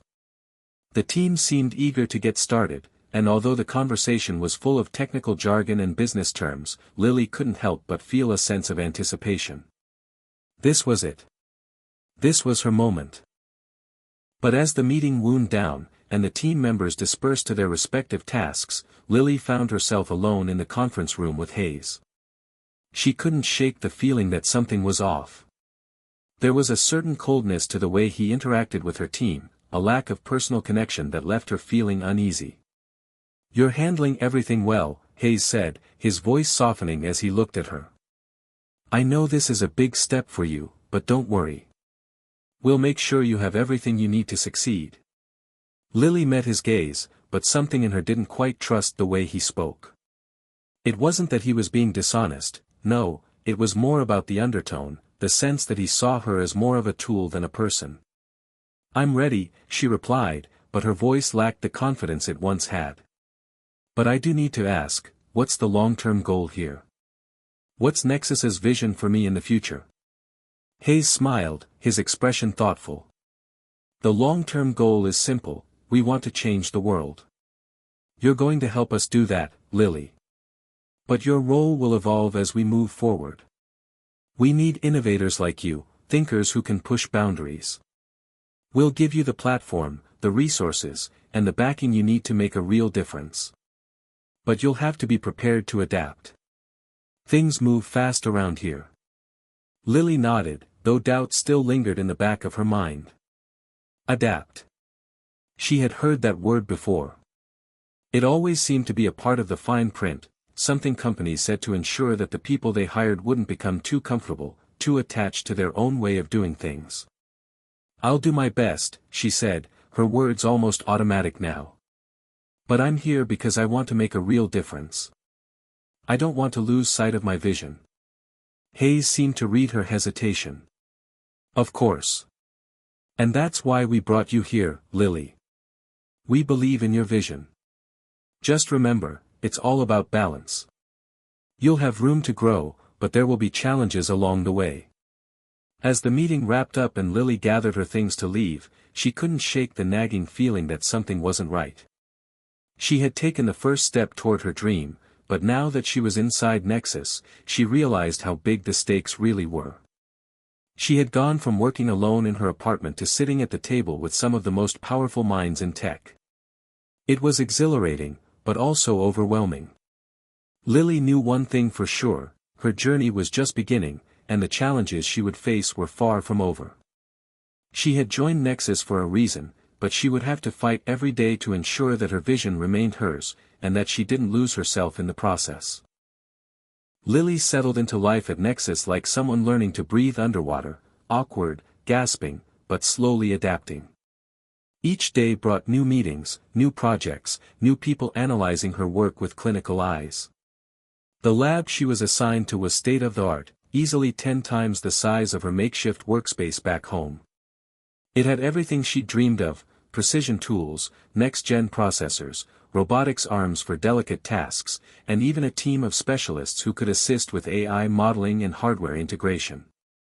But despite all of it, the polished surfaces, the glowing screens, the rows of humming servers, something felt off. The first sign came when she tried to modify her solar filtration prototype. She'd designed it to be open source, lightweight, and self-replicating using sustainable materials. It was part of her vision to bring clean water to underserved communities around the globe. But when she submitted a request to upload her own source code to Nexus's servers, it was quietly denied. "We need to secure all proprietary technology under our internal IP structure," the email read. "This ensures compliance with our innovation policy and protects all parties involved." Protects? The word made her skin crawl. Who exactly was being protected? She tried to get clarification during a meeting with one of Nexus's lead engineers, a woman named Camille who had a brilliant mind but an unsettlingly robotic demeanor. "I just don't understand why I can't use my own code," Lily said. "This was my project. I'm not borrowing Nexus's tech, I brought this with me." Camille didn't even look up from her tablet. "It's company policy. All work conducted here becomes proprietary. Including pre-existing materials integrated into company systems." Lily blinked. "So you're saying, you own my invention now?" Camille paused. "Technically, Nexus does." The words hit like a punch to the chest. That night, Lily sat in her apartment overlooking the city, the skyline glittering like broken promises. She turned her phone over and over in her hand, staring at Hayes's number in her contacts. She wanted answers. Real answers. She had agreed to work with Nexus, not for it. But already, she could feel her autonomy slipping away, one line of code at a time. She didn't call him. Instead, she opened her laptop and pulled up her original project files, the ones she'd kept off Nexus servers. She spent hours going over her schematics, refining them in silence, running simulations on an offline backup machine. If Nexus wanted to play games with ownership, she'd play smarter. She'd build a version of her filtration system they couldn't touch. One they couldn't patent or claim. By the time dawn broke through the curtains, she had something better than a prototype. She had a plan. The next week, Lily began arriving at the lab earlier and leaving later. She worked around the team, often isolating herself in one of the corner development rooms. She smiled through meetings, nodded through briefings, but behind her calm demeanor, she was growing more suspicious by the day. The second red flag came when she received her first formal progress report, on her own work. It detailed performance concerns over her independent approach, noted that she had not yet fully integrated into the collaborative Nexus workflow, and suggested additional oversight from the senior engineering team. In other words, they were watching her. She was furious, but she knew better than to lash out. That's what they wanted. For her to break under pressure. To fall in line. So instead, she played the part. She pretended to comply. She opened dummy versions of her designs, made safe, incremental improvements on the company version of the solar filter. All while secretly developing the real version on her offline systems at home. It was smarter. Leaner. Entirely hers. But the stress was taking its toll. She missed Jason's texts more and more often. She barely spoke to her mom. And for the first time in her life, the joy of building, the thing that had defined her since childhood, was starting to feel like a burden. Not because she didn't love it anymore, but because she knew someone was watching every keystroke, weighing every idea against profit margins. One night, as she was packing up to leave, she saw something strange. Down the hall from her lab was a secured wing she'd never been allowed to access. It required level 3 clearance, Haze level. She'd assumed it was just storage or admin space. But tonight, the security door had been left slightly ajar. Curiosity tugged at her, hard. Lily stepped quietly down the hall, glancing over her shoulder. No cameras in this stretch. She pushed the door open and slipped inside. The hallway beyond was stark, with black floors and white walls, and lined with doors. It reminded her more of a research hospital than a tech lab. She walked slowly, ears tuned to every sound, heart pounding. The second door on the left was slightly open. Through the gap, she could hear voices. "We'll repackage it as a Nexus original. She doesn't need to know the timeline's been accelerated." It was Haze's voice. Lily froze. Another voice responded, deeper, maybe one of the senior tech directors. "Won't she figure it out?" "Eventually," Haze said. "But by then, it'll already be ours. She wants to change the world." "Fine. Let her. But she doesn't get to own the revolution." Lily stepped back, adrenaline roaring in her ears. It was never about support. It was about control. She turned and left as quietly as she had come, but the decision she had made weeks ago was unraveling with every step. She couldn't stay here. Not if they were going to steal everything she'd built. They hadn't just offered her a seat at the table. They'd shackled her to it. And now she had a new mission, escape, before it was too late. Lily didn't sleep that night. She lay awake, her mind racing through every detail of the conversation she'd overheard. Haze's voice echoed in her memory, each word sharper than the last. "She wants to change the world. Fine. Let her. But she doesn't get to own the revolution." He'd said it so casually, so coldly. As if her dreams were just a product to be labeled, stamped, and sold. Betrayal didn't even begin to cover it. She sat up in bed, pulled her laptop into her lap, and stared at the encrypted folder she had hidden deep in a drive labeled, Photos_2019. Inside were the real blueprints. The offline, unfiltered, uncorrupted version of her solar filtration system. The one that could power whole villages with clean water using nothing more than sunlight and biodegradable materials. She clicked it open and stared at the files. This wasn't just code, it was her life. Every late night, every sacrifice, every time she'd chosen her work over friends, holidays, or sleep, it was all here. And Nexus wanted to take it. Not anymore. The next day, Lily walked into Nexus with a new energy. No more wide-eyed optimism. No more giving the benefit of the doubt. This was war, quiet, calculated, and personal. She had two objectives. 1. Protect her tech. 2. Expose the truth. The first step was covering her tracks. She spent the morning subtly scrubbing logs of her offline activity, redirecting attention to dummy projects she had intentionally made look messy and unfocused. Her real work remained hidden on a separate encrypted system, air-gapped and password-protected. Then she started asking questions, but not the obvious ones. She approached Camille and a few of the more junior engineers, easing into casual conversations that seemed harmless. "So, who else is working on water systems here? I thought I was the only one in that space." Camille barely looked up from her screen. "You're the only one officially assigned to it. But R&D always has crossover." "Why?" Lily shrugged, masking her suspicion. "Just curious. I thought I saw something the other day in the secured wing that looked like one of my modules." Camille didn't respond right away, but Lily saw her fingers tighten around the stylus she was holding. Lily smiled, but inside, a storm was building. That night, Lily met up with Jason for the first time in weeks. They sat in the back corner of a quiet coffee shop, both bundled in hoodies, keeping their voices low. "You were right," she whispered. "About Nexus. They're not just using my tech, they're planning to steal it." Jason leaned in. "You're sure?" "I heard Hayes. He was in some restricted part of the building. They're already replicating my prototype without telling me. They think I won't notice until it's too late."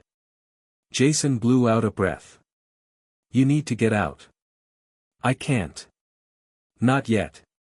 If I leave now, they'll bury everything. I need proof." He looked at her, concerned. "What kind of proof?" "Emails. Server logs.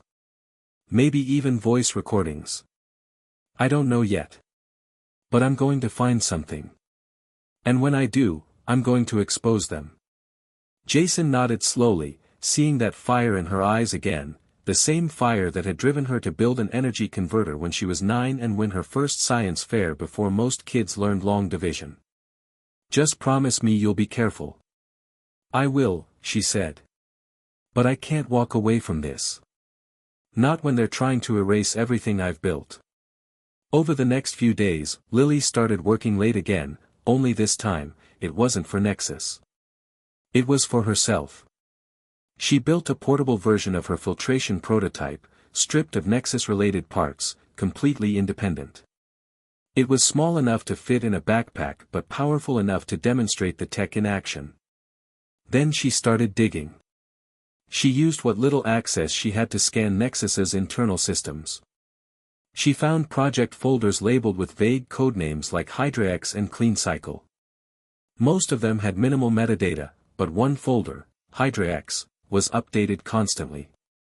Too frequently to be inactive. She tried to open it. Access denied. Level 3 clearance. Figures. She stared at the screen, her pulse rising. If that folder held what she thought it did, it could be proof that Nexus had cloned her tech. Maybe even proof that they'd planned to take full ownership of it before it was ever made public. She needed a way in. The next morning, Lily stopped Hayes in the corridor. She kept her tone casual, her face calm. "I've been working on an update to the prototype. Something I'd like you to see." Hayes looked pleased. "Excellent. Let's schedule a review this afternoon." "No need," Lily said, holding up her phone. "I've got it running now. In the field. I wanted to show you a live demo." He blinked. "You took it outside the facility?" "Technically, no. It's not our system. It's my personal version. Legally, it's still mine. I used my original designs, remember? The open source one. The one I never uploaded to Nexus's servers." For a split second, something flickered across his face. Panic? Anger? She couldn't tell. "I thought you agreed to work solely under Nexus." "I agreed to develop new systems under Nexus," Lily replied coolly. "This one's pre-existing. You said I could keep my independence, remember?" Hayes forced a smile. "Of course. As long as we're on the same page." "We are," she said. "I just figured you'd want to see what I'm capable of, outside your rules."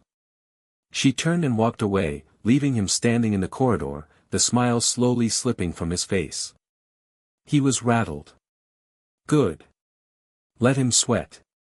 That night, Lily uploaded a teaser video to a private online forum for open-source innovators. No branding, no logos, just the tech in action, filtering dirty pond water into crystal-clear drinking water using nothing but sunlight and a 3D, printed unit the size of a lunchbox.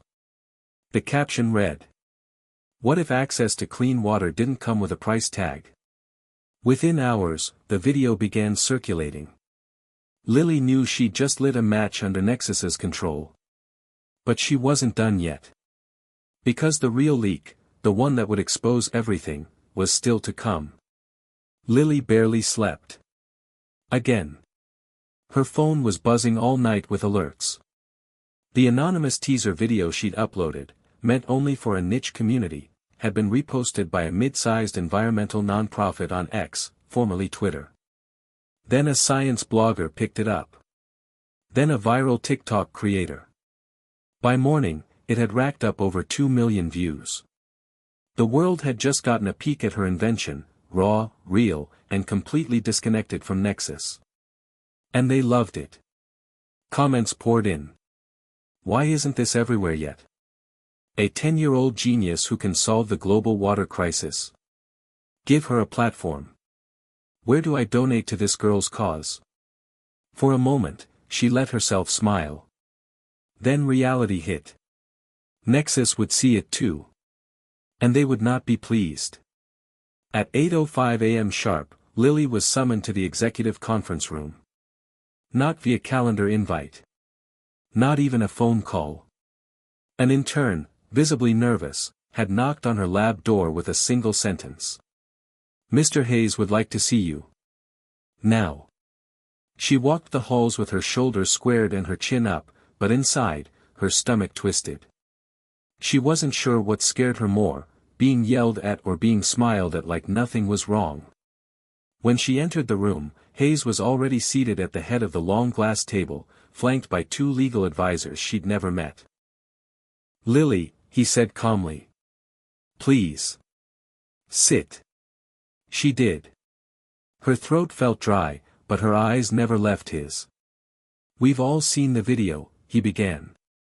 The portable solar filtration unit. Impressive work. Very compelling presentation. I'm glad you think so, Lily replied, steady. Hayes smiled, but there was no warmth behind it. There's just one problem. That design closely resembles the architecture you've been developing during your time with Nexus.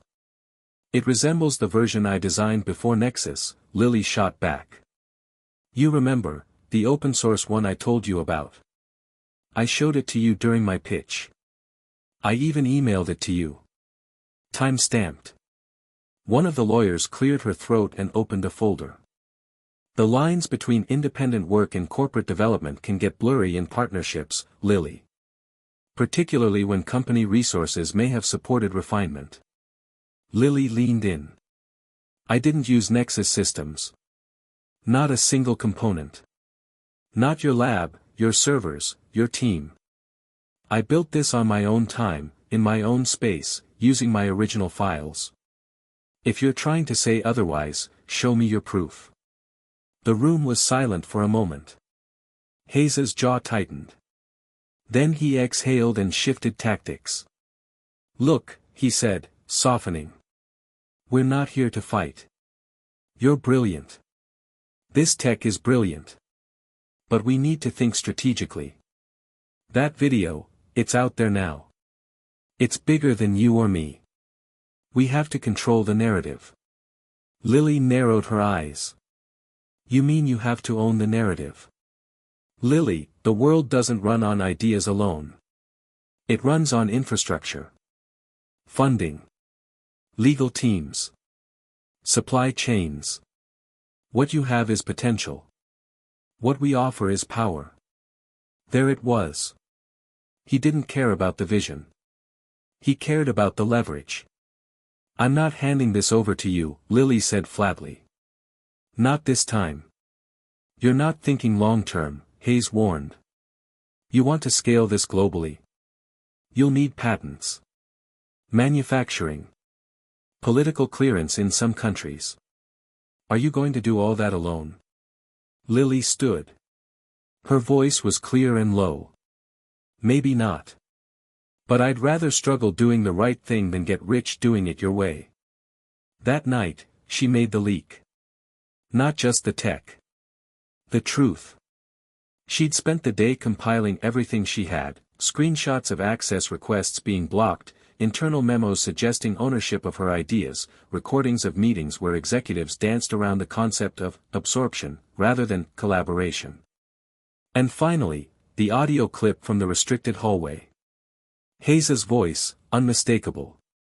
She doesn't get to own the revolution. She didn't post it on her personal accounts. She sent it anonymously to a growing network of journalists, YouTubers, science activists, and a few carefully chosen whistleblower platforms. And she watched as the story began to explode. Within 48 hours, Nexus was trending on every major platform. Hashtag let Lily lead. Hashtag hands off her work. Hashtag genius versus giant. News anchors picked it up. Influencers reacted in disbelief. Even legacy tech publications, who usually stayed away from drama, started digging. How did a 10-year-old inventor end up in a power struggle with one of Silicon Valley's biggest firms? Is Nexus Incorporated suppressing a technology that could save millions? And best of all, Elon Musk retweeted the video. This girl is the real deal. Give her the space to build. 10 words. 1 billion eyes. Lily watched it all unfold from her couch, wrapped in a hoodie, sipping hot cocoa. She should have felt triumphant. Instead, she felt exhausted. Exposing Nexus was necessary. But now came the harder part, deciding what came next. Because while Nexus had been a monster in the shadows, she knew there would be more like them, companies with reach, money, and their own agendas. She was famous now. And that meant every move from here would be under a microscope. But for the first time in a long time, she didn't feel trapped. She felt free. Lily wasn't just a name anymore. She was a headline. 10-year-old tech prodigy exposes Silicon Valley giant. Elon Musk praises young inventor who took on the system. Is Lily Parks the next Steve Jobs, but with morals? She woke up the morning after the leak to hundreds of new messages. Some were from people she didn't know, scientists, climate activists, business leaders. Others were more personal. Her inbox had exploded with words like, inspired, thank you, and, my daughter wants to be like you. And then came the interviews. Major networks. Podcasts. Live streams. Even a few talk shows. At first, Lily was hesitant. She didn't want to become the story. But Jason talked her through it. You can't fix the world in the shadows, he told her. Let them see who you really are. The girl, not just the genius. That's how you change things. So she showed up, on camera, in sneakers and hoodies, answering questions with clarity beyond her years. She talked about the water crisis, her open-source designs, her belief that life-saving tech shouldn't belong to the highest bidder. And America listened. Scratch that, the world listened. Meanwhile, Nexus went into damage control mode. They released a vague statement about miscommunications and respect for young innovators. Hayes didn't appear in public. Rumors circulated that he'd been forced into early retirement. Lily didn't bother gloating. She wasn't interested in revenge. She was interested in building something better. And soon, the world came knocking with offers. Not exploitative partnerships. Real ones. A major nonprofit in Kenya offered to pilot her solar filtration units in drought-affected communities. A Scandinavian startup proposed a co-op model to manufacture them locally using recycled materials. A U.S. senator reached out about a youth innovation initiative and wanted her input. But the wildest moment came 3 days later, when she got the email. Subject, Invitation, World Future Forum, Geneva. Body. Dear Miss Parks. We would be honored to have you join us as the youngest ever keynote speaker at the 2035 World Future Forum. Your work exemplifies the kind of innovation the world needs, ethical, open, and human first. Let us know if you'll accept your seat at the table. Warm regards. The WFF Committee. Lily read it 3 times. Keynote speaker. World stage. Geneva. Her hands shook slightly as she turned to Jason and her mom, both sitting across the table from her. They want me to speak, she said quietly. Like, at the forum. Jason blinked. Wait. The forum? Geneva? With world leaders and Nobel scientists. Her mom's face softened, eyes shining with pride. You deserve to be there. For the first time since this whole thing began, Lily didn't feel like the kid who'd snuck into the adult's lab. She felt like she belonged. But fame wasn't without friction. Some people began questioning how a child could be trusted with global innovation. On one broadcast, a stern panelist asked, "Is this really the future? Giving that kind of platform to a 10-year-old? Where are the adults in the room?" Lily watched it live. Her fingers curled around the mug of tea in her hands. She could feel the heat. It would have been easy to ignore it. But she didn't. She opened her social feed and posted. Funny thing about adults in the room, they've had decades to fix this. I'm just here cleaning up the mess. The post went viral in less than an hour. In the weeks that followed, Lily began collaborating with international teams to produce simplified versions of her filtration system. The focus wasn't profit, it was accessibility. Solar-powered. Easily replicated. Minimal maintenance. The design included a built-in water quality sensor that glowed green for safe, red for unsafe, so even children could use it without training. She named it ClearDrop. The first shipment went to a village in Ethiopia where mothers had previously walked 6 miles to fetch drinkable water. The second went to a disaster relief team in Bangladesh. The third went to a Navajo reservation in New Mexico, where access to clean water had been neglected for generations. Every time Lily got a photo or video from one of the sites, her heart swelled. Not with pride. With purpose. This wasn't about headlines anymore. This was real. And yet, amid the whirlwind, a question kept tugging at the back of her mind. What now? She had built something world-changing. But would it last? Would the world remember her for more than a viral moment? Would people continue the work long after the applause faded? One night, sitting under the stars on the roof of her apartment, she turned to Jason, who'd brought over 2 milkshakes and a box of leftover fries. "Do you think I did the right thing?" she asked. Jason shrugged. "You did what you believed in. You made something better. That's all anyone can do." "But what if it's not enough?" she asked softly. "What if it gets twisted again? What if people forget?" Jason looked up at the sky. "Then you keep showing up," he said. "Not to be remembered. But because it matters." A week later, Lily boarded a plane to Geneva. She wore sneakers with her blazer and carried a backpack with a live ClearDrop prototype inside. As she stepped off the jet onto the tarmac, paparazzi snapping photos, reporters shouting her name, she didn't feel overwhelmed. She felt ready. Ready to speak. Ready to lead. Ready to prove, once and for all, that being small didn't mean being powerless. Geneva looked like something out of a postcard, crisp blue skies, glassy lake waters, snow-capped mountains in the distance. It was surreal. But nothing felt more surreal than the moment Lily Park stepped into the World Future Forum's Grand Hall. It wasn't just a conference room. It was a symbol. Rows of flags lined the stage, each representing a nation committed to innovation, sustainability, and progress. The room was massive, packed with delegates, CEOs, scientists, and journalists from every corner of the world. Giant screens flanked the walls, showing her name in bold white letters. Lily Park's keynote, a future we can all drink to.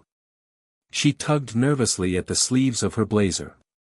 Her mom was seated in the second row, tears already welling. Jason gave her a double thumbs up from backstage. And then someone handed her the mic. Her fingers curled around it like it was a lifeline. The crowd hushed. Lily took a breath. Then she stepped up to the podium. "Hi," she said, voice calm but clear. "I know I'm not who most of you expected to be up here today. I'm 10. I like mango gummies, Star Wars, and building stuff in my garage. Some people chuckled. The tension broke. But I'm also the girl who designed a water filtration system that works off sunlight and costs less than a pair of sneakers. And I'm here today because I believe that ideas should be free, and that kids like me shouldn't have to wait until we're adults to help fix things adults broke. A few people clapped. She kept going. We live in a world where over 2 billion people still don't have access to clean water. That's not a future problem. That's a right now problem. And yet, we keep acting like innovation needs a fancy logo or a corporate contract before it matters. She looked out at the sea of suits and lanyards. I was offered millions to sign my idea over to a company. They told me it was the only way to scale. That I needed their infrastructure. Their power. Their name. She paused. But the truth is, what I needed was freedom. Freedom to make mistakes. Freedom to build for people instead of shareholders. Freedom to stay human in a world where tech keeps trying to become a machine. Now they were really listening. I'm not here to impress you. I'm here to remind you. Innovation doesn't come from the top down. It comes from the kids fixing pipes in Flint. From the engineers in Nairobi soldering boards out of scrap. From the girl in Colorado who just wanted to make sure no one had to drink dirty water again. A full beat of silence. Then applause. Real. Loud. Standing. Lily blinked, overwhelmed, but steady. Cleardrop isn't a product, she finished. It's a promise. That if we build together, we can build better. She stepped back from the podium. And the world erupted. The aftermath was unlike anything she'd imagined. After her speech, she was mobbed by well-wishers, collaborators, even heads of state. A Nobel laureate asked to tour her lab. A South African inventor offered to help deploy Cleardrop units across rural villages. A famous musician said she wanted to sponsor 10,000 units. And in the middle of all of it, Lily kept thinking about what Jason had said. Not to be remembered. But because it matters. By the time she returned to Colorado, her life had changed completely. Cleardrop was being integrated into disaster relief kits. Schools were requesting speaking events. College professors were inviting her to co-author papers. One university even offered her an honorary degree. But perhaps the most important offer came in an unassuming email. Subject: Let's build a real future. From the Open Tech Coalition. They were a loosely organized, global alliance of engineers, coders, designers, and policy makers.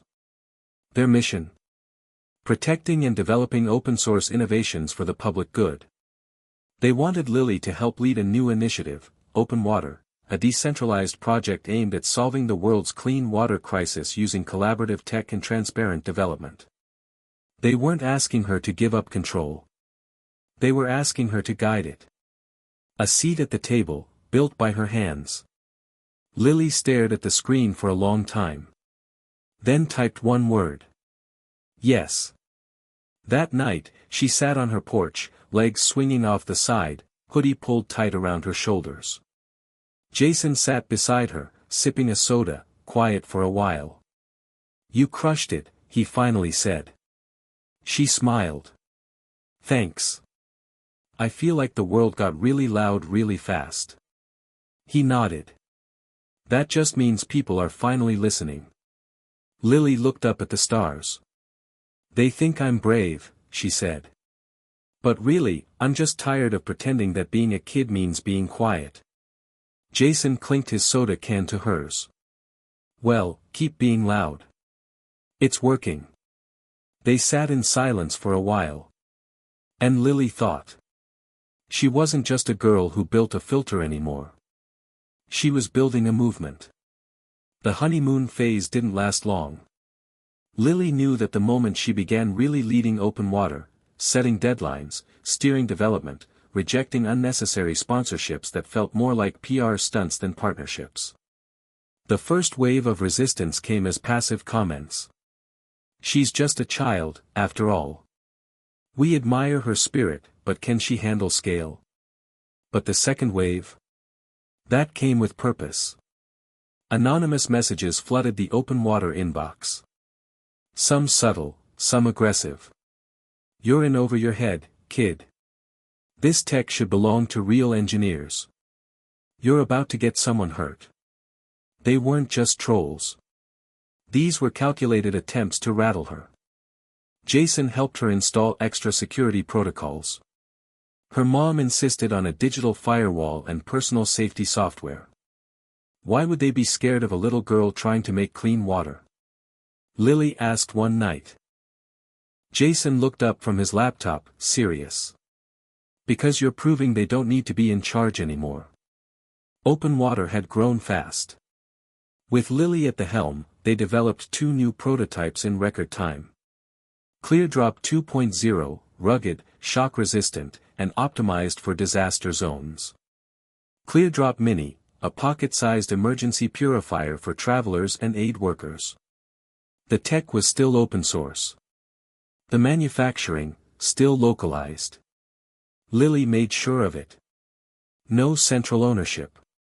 No bottlenecks. Everyone contributed, everyone benefited. And that's what really scared the corporations. Because ClearDrop was starting to replace their overpriced filtration models. Governments were beginning to place orders. Non-profits were choosing open water over private contractors. Suddenly, billion-dollar companies were losing contracts to a 10-year-old girl with a GitHub account. Then the sabotage began. First, someone uploaded a counterfeit version of ClearDrop's source code. Slightly altered, just enough to cause subtle malfunctions after a few days of use. Not dangerous, but unreliable. Enough to make people doubt it. Then came a PR smear campaign disguised as concerned experts. A viral video spread on social media. Is the ClearDrop system too fragile for third world use? Our investigation reveals troubling inconsistencies. The footage was edited. One of the scenes showed a user shaking the unit violently and blaming the device for falling apart. What they didn't show. That he'd cracked it open and removed half the core components before filming. Jason slammed his laptop shut. They're trying to kill public trust. Lily's jaw clenched. Then we fight back, with the truth. That night, Lily streamed live to over 5 million viewers. She sat in her bedroom, in her pajamas, the original ClearDrop unit in her hands. No script. No edits. No spin, she said, holding it up to the camera. Here's what this really does. And here's how to check if yours is real. She walked people through the open source checks. She demoed the device. She showed timestamps, raw engineering files, and her global contributor list, real names, real people, in real communities around the world. Some people want to scare you into thinking this doesn't work, she said. Because if you believe in this, you don't need them anymore. You need you. And your neighbors. And your local engineers. The stream went viral, again. The smear campaign. Dismantled by dawn. Still, Lily felt the pressure mounting. This wasn't just about water anymore. It was about control. Old powers, governments, tech conglomerates, supply chain barons, they were watching her now. Some curious. Some furious. Some just, afraid. Lily started noticing drones outside her lab window. Not Nexus this time. But not government-marked either. At a conference in Brussels, she noticed her slides had been subtly altered mid-presentation, details swapped, links broken. It was like trying to build a bridge while people were throwing rocks from both sides. I don't know how much longer I can do this, she told Jason one night. You don't have to do it alone, he said. That's when it clicked. She didn't. Lily called an emergency global meeting of open water contributors. Virtual, international, roundtable format. "We've been treating this like a project," she said. "But it's a movement now. And movements need structure. Protection. Community." She proposed the next evolution of open water.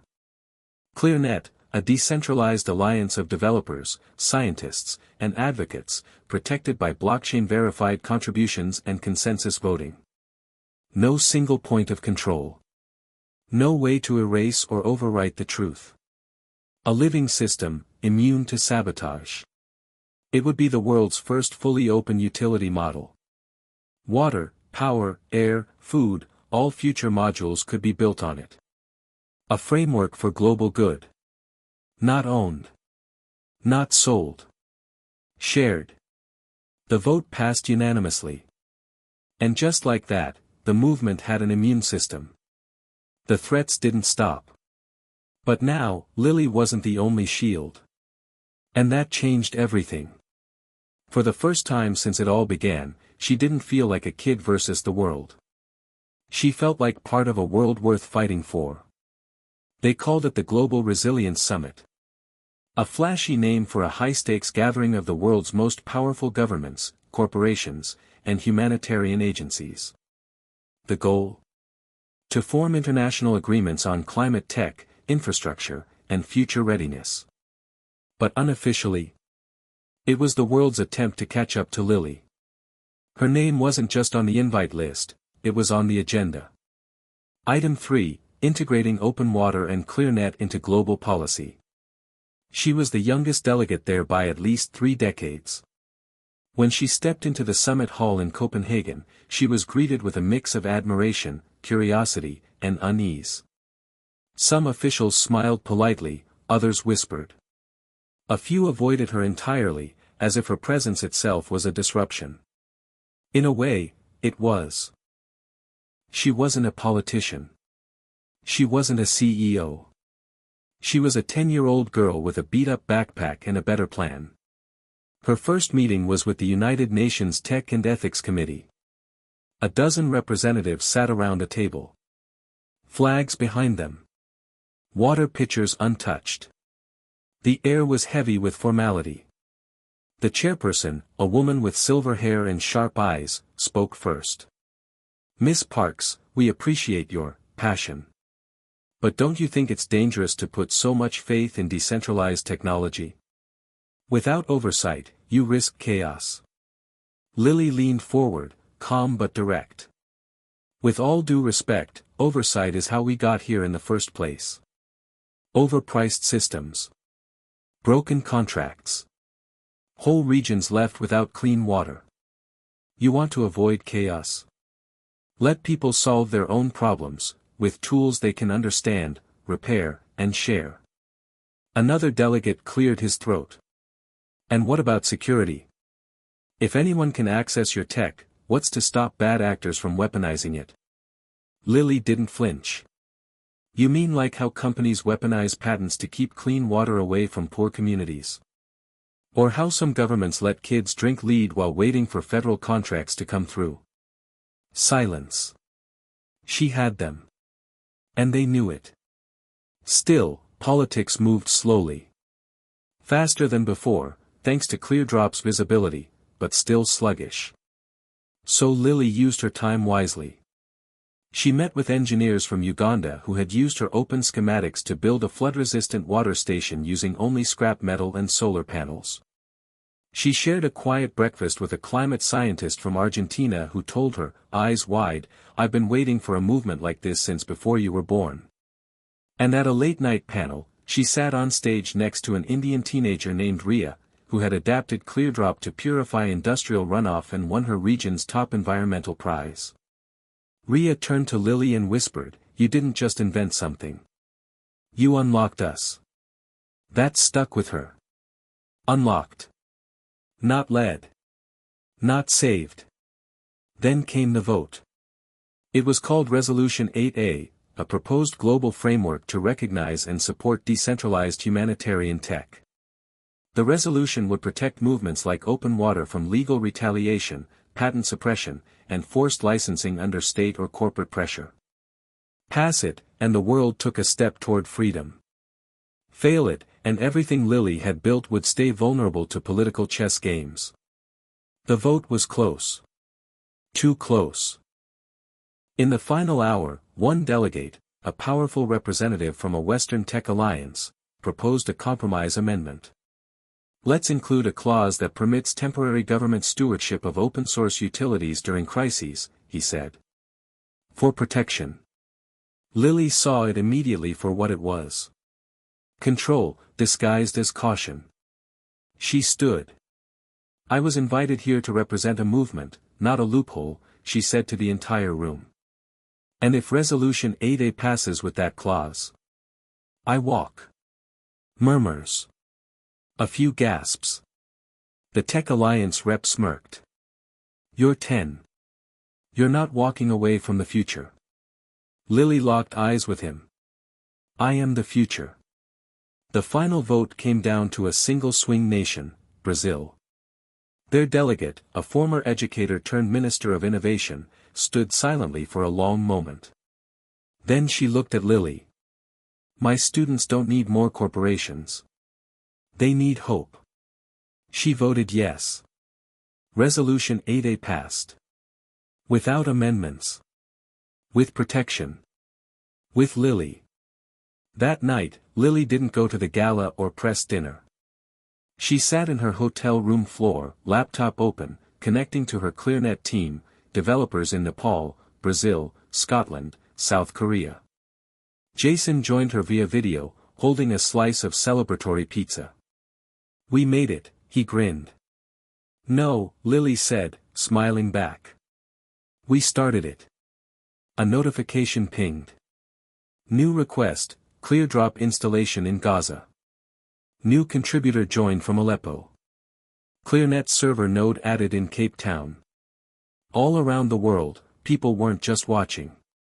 They were building. And Lily? She was right there with them. No throne. No title. No empire.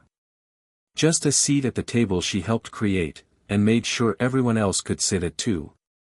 Lily didn't sleep for 2 nights after the summit. Not because of nerves.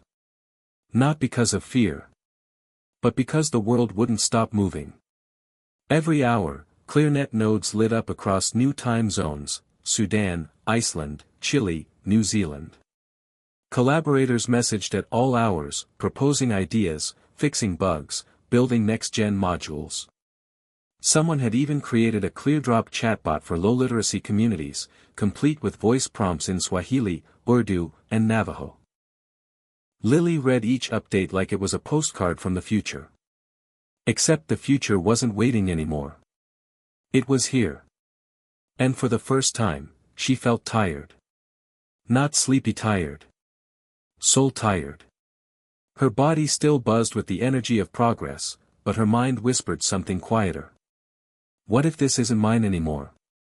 She didn't say it out loud. Not to Jason. Not to her mom. Not even to the ClearNet team. But the question sat heavy in her chest. She was 10.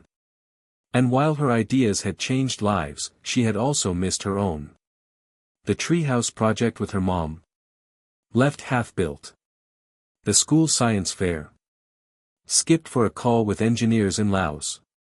Birthday parties, video games, field trips, all traded for summits and source code.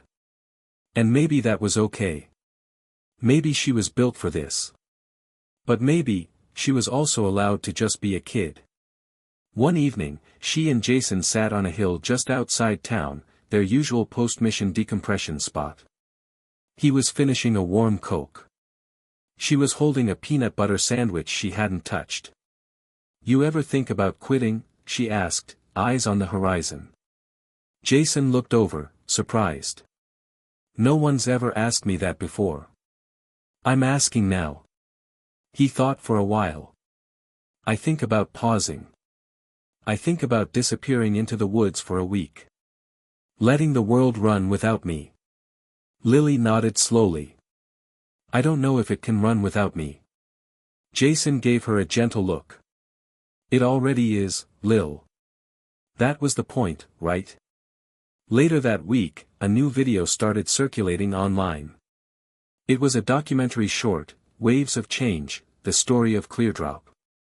Unofficial, unsponsored, and narrated by a teenager from South Africa who had helped install the first unit in her community. The final line stuck in Lily's head. We didn't need a genius to save us. We needed someone to believe we could save ourselves. Lily Parks didn't just give us water. She gave us wonder. Lily watched it alone. And she cried. Not out of sadness. Out of release. Because for the first time, she saw it clearly. This wasn't her responsibility anymore. It was everyone's. That night, she gathered her closest team for a live stream. No fanfare. No formal announcement. Just her. On her bedroom floor. In a hoodie. Legs crossed. Hair messy. She looked straight into the camera. Hey, world. It's Lily. I've got something important to say. A pause. I'm stepping back. Silence in the stream chat. Then thousands of stunned reactions. I'm not disappearing. I'm not quitting. I'm just handing it over. To you. All of you. The engineers in Turkey. The student in Vietnam. The builders in Detroit. The kid with a screwdriver and a dream. She smiled, soft and steady. You've got this. I know you do. Because this was never about me. It was about what we could build when nobody was telling us no. A beat. And now. No one's telling us no anymore. The screen faded to black. The next morning, Lily slept in until noon. Then she built the rest of the treehouse with her mom. They painted the walls sky blue and hung wind chimes from the rafters. It wasn't fancy. But it was theirs. That night, Jason brought by a pizza and a dusty board game from the garage. You really okay? He asked. Lily looked up at the stars. For the first time in a long time, she wasn't thinking about deadlines or data nodes or decision trees. Just stars. And how many more she wanted to count. I'm more than okay, she said. I'm free. Somewhere on the other side of the world, a new Cleardrop unit was installed by a team of young volunteers. In the Philippines, a girl launched an app to report water access problems using ClearNet. In Brazil, a farmer uploaded a new rainwater adaptation that would later save an entire community during the dry season. Lily watched all of it, from the sidelines. And she smiled. Because the world was still turning. Not because of her. But because of them. It started with one device. One prototype. One girl.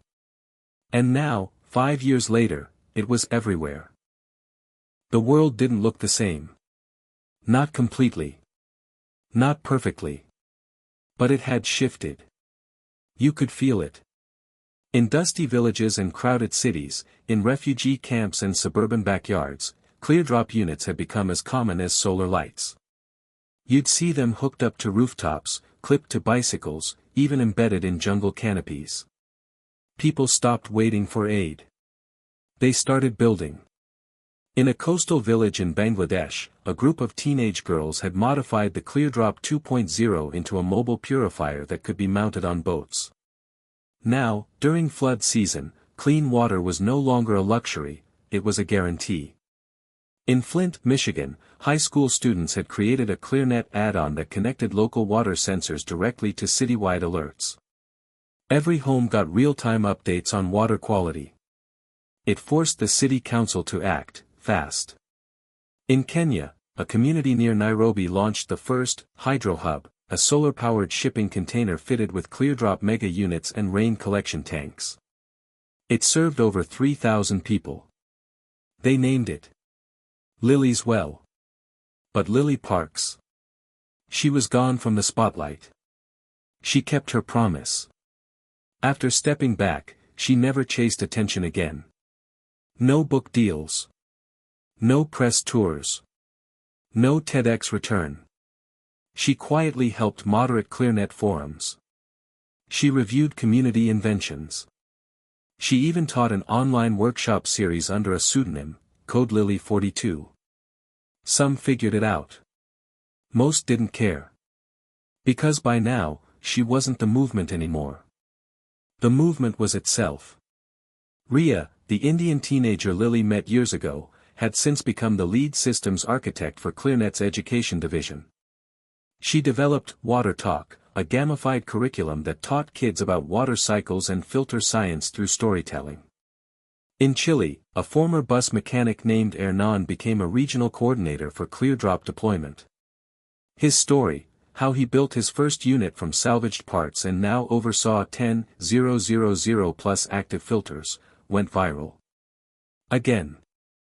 In Indonesia, an 11-year-old named Aruna made headlines after reverse engineering a failed luxury purifier and replacing its core with ClearDrop Open Tech. Her device cost $6 to make and worked better. When reporters asked who inspired her, she smiled and simply said, "A girl who believed everyone deserved clean water. And never asked for anything in return." Governments began adapting. Slowly. Some tried to regulate the tech, unsuccessfully. Others embraced it fully. In Ghana, ClearDrop units were declared a national infrastructure standard. In Norway, ClearNet was granted diplomatic recognition as a borderless non-profit alliance. And in a rare moment of humility, a well-known U.S. senator publicly admitted, "We should have listened to Lily sooner."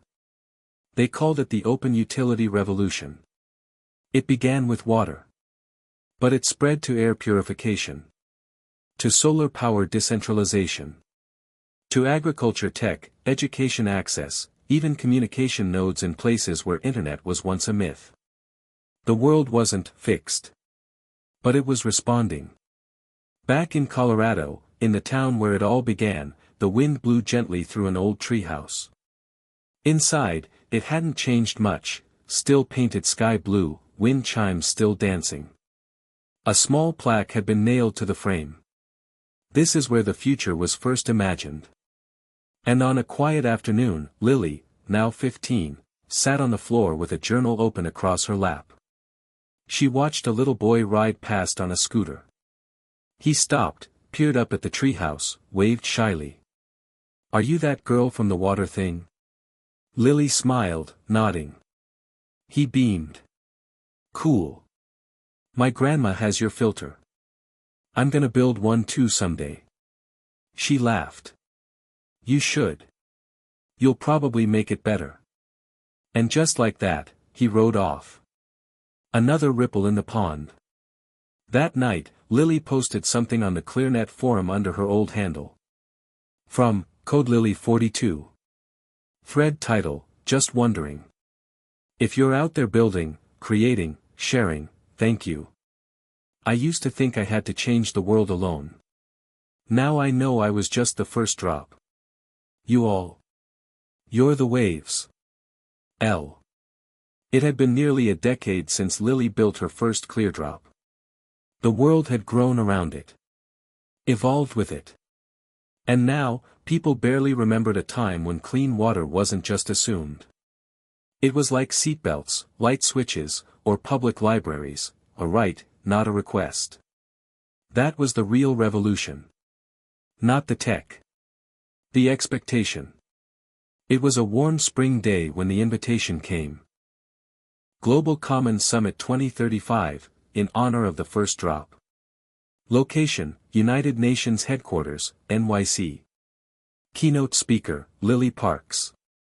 She hadn't done a public talk in over 5 years. Not because she was hiding, she just made peace with stepping aside. But this one? It felt different. It wasn't about praise. It was about passing something on. When she stepped onto the UN stage, now 20 years old, the room rose to its feet. People clapped not just for her, but for what she represented. There were students. Engineers. Presidents.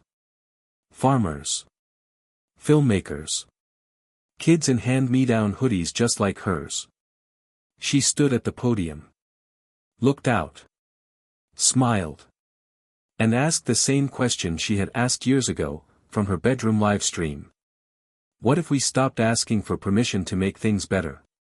The crowd went still. Lily continued. When I was 10, I made something in a garage that no one took seriously. I wasn't licensed. I wasn't qualified. I was curious. And maybe a little angry. But what I learned is that movements don't begin with experts. They begin with questions. With doubt. With kids who think it's weird that some people have water on demand, and others walk for miles. And those movements? They don't stay small. They don't stay mine. She looked down briefly, then back up, her voice stronger. This is the last time I'll speak on a stage like this. Not because I'm done, but because you're ready. The world doesn't need another genius. It needs millions of curious people who believe progress should be shared. So build something. Question everything. Leave the door open behind you. A beat of silence. Then one last sentence. And when the time comes, be someone's first drop. The room erupted. Not just applause, connection. People stood with tears in their eyes. Delegates hugged. A kid in the front row held up a homemade sign. I built mine. That night, Lily left the city quietly. No press. No entourage. Just a backpack and a train ticket. She rode with her head against the window, watching lights flicker across towns she'd never been to, but where clear-drop units now sat quietly in kitchens, schools, hospitals. She thought of all the people she'd never meet who now drank clean water because someone, somewhere, shared the blueprint. She smiled to herself. Not proud. Not overwhelmed. Just, full. Back in Colorado, her mom had kept the original clear drop in a glass box. Dusty. Scratched. Still working. Below it, a handwritten note Lily once scrawled at age 10. What if it actually works? It had. But not because it was perfect. Because it was possible. Somewhere else, a kid in Tanzania downloaded ClearNet. Another in Ukraine 3D printed her first parts. Another in rural Alabama hacked a clear drop to work on creek water. The world kept spinning.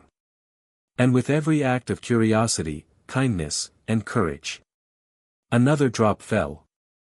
And the ripples never stopped. Hit subscribe and comment below where you're watching from.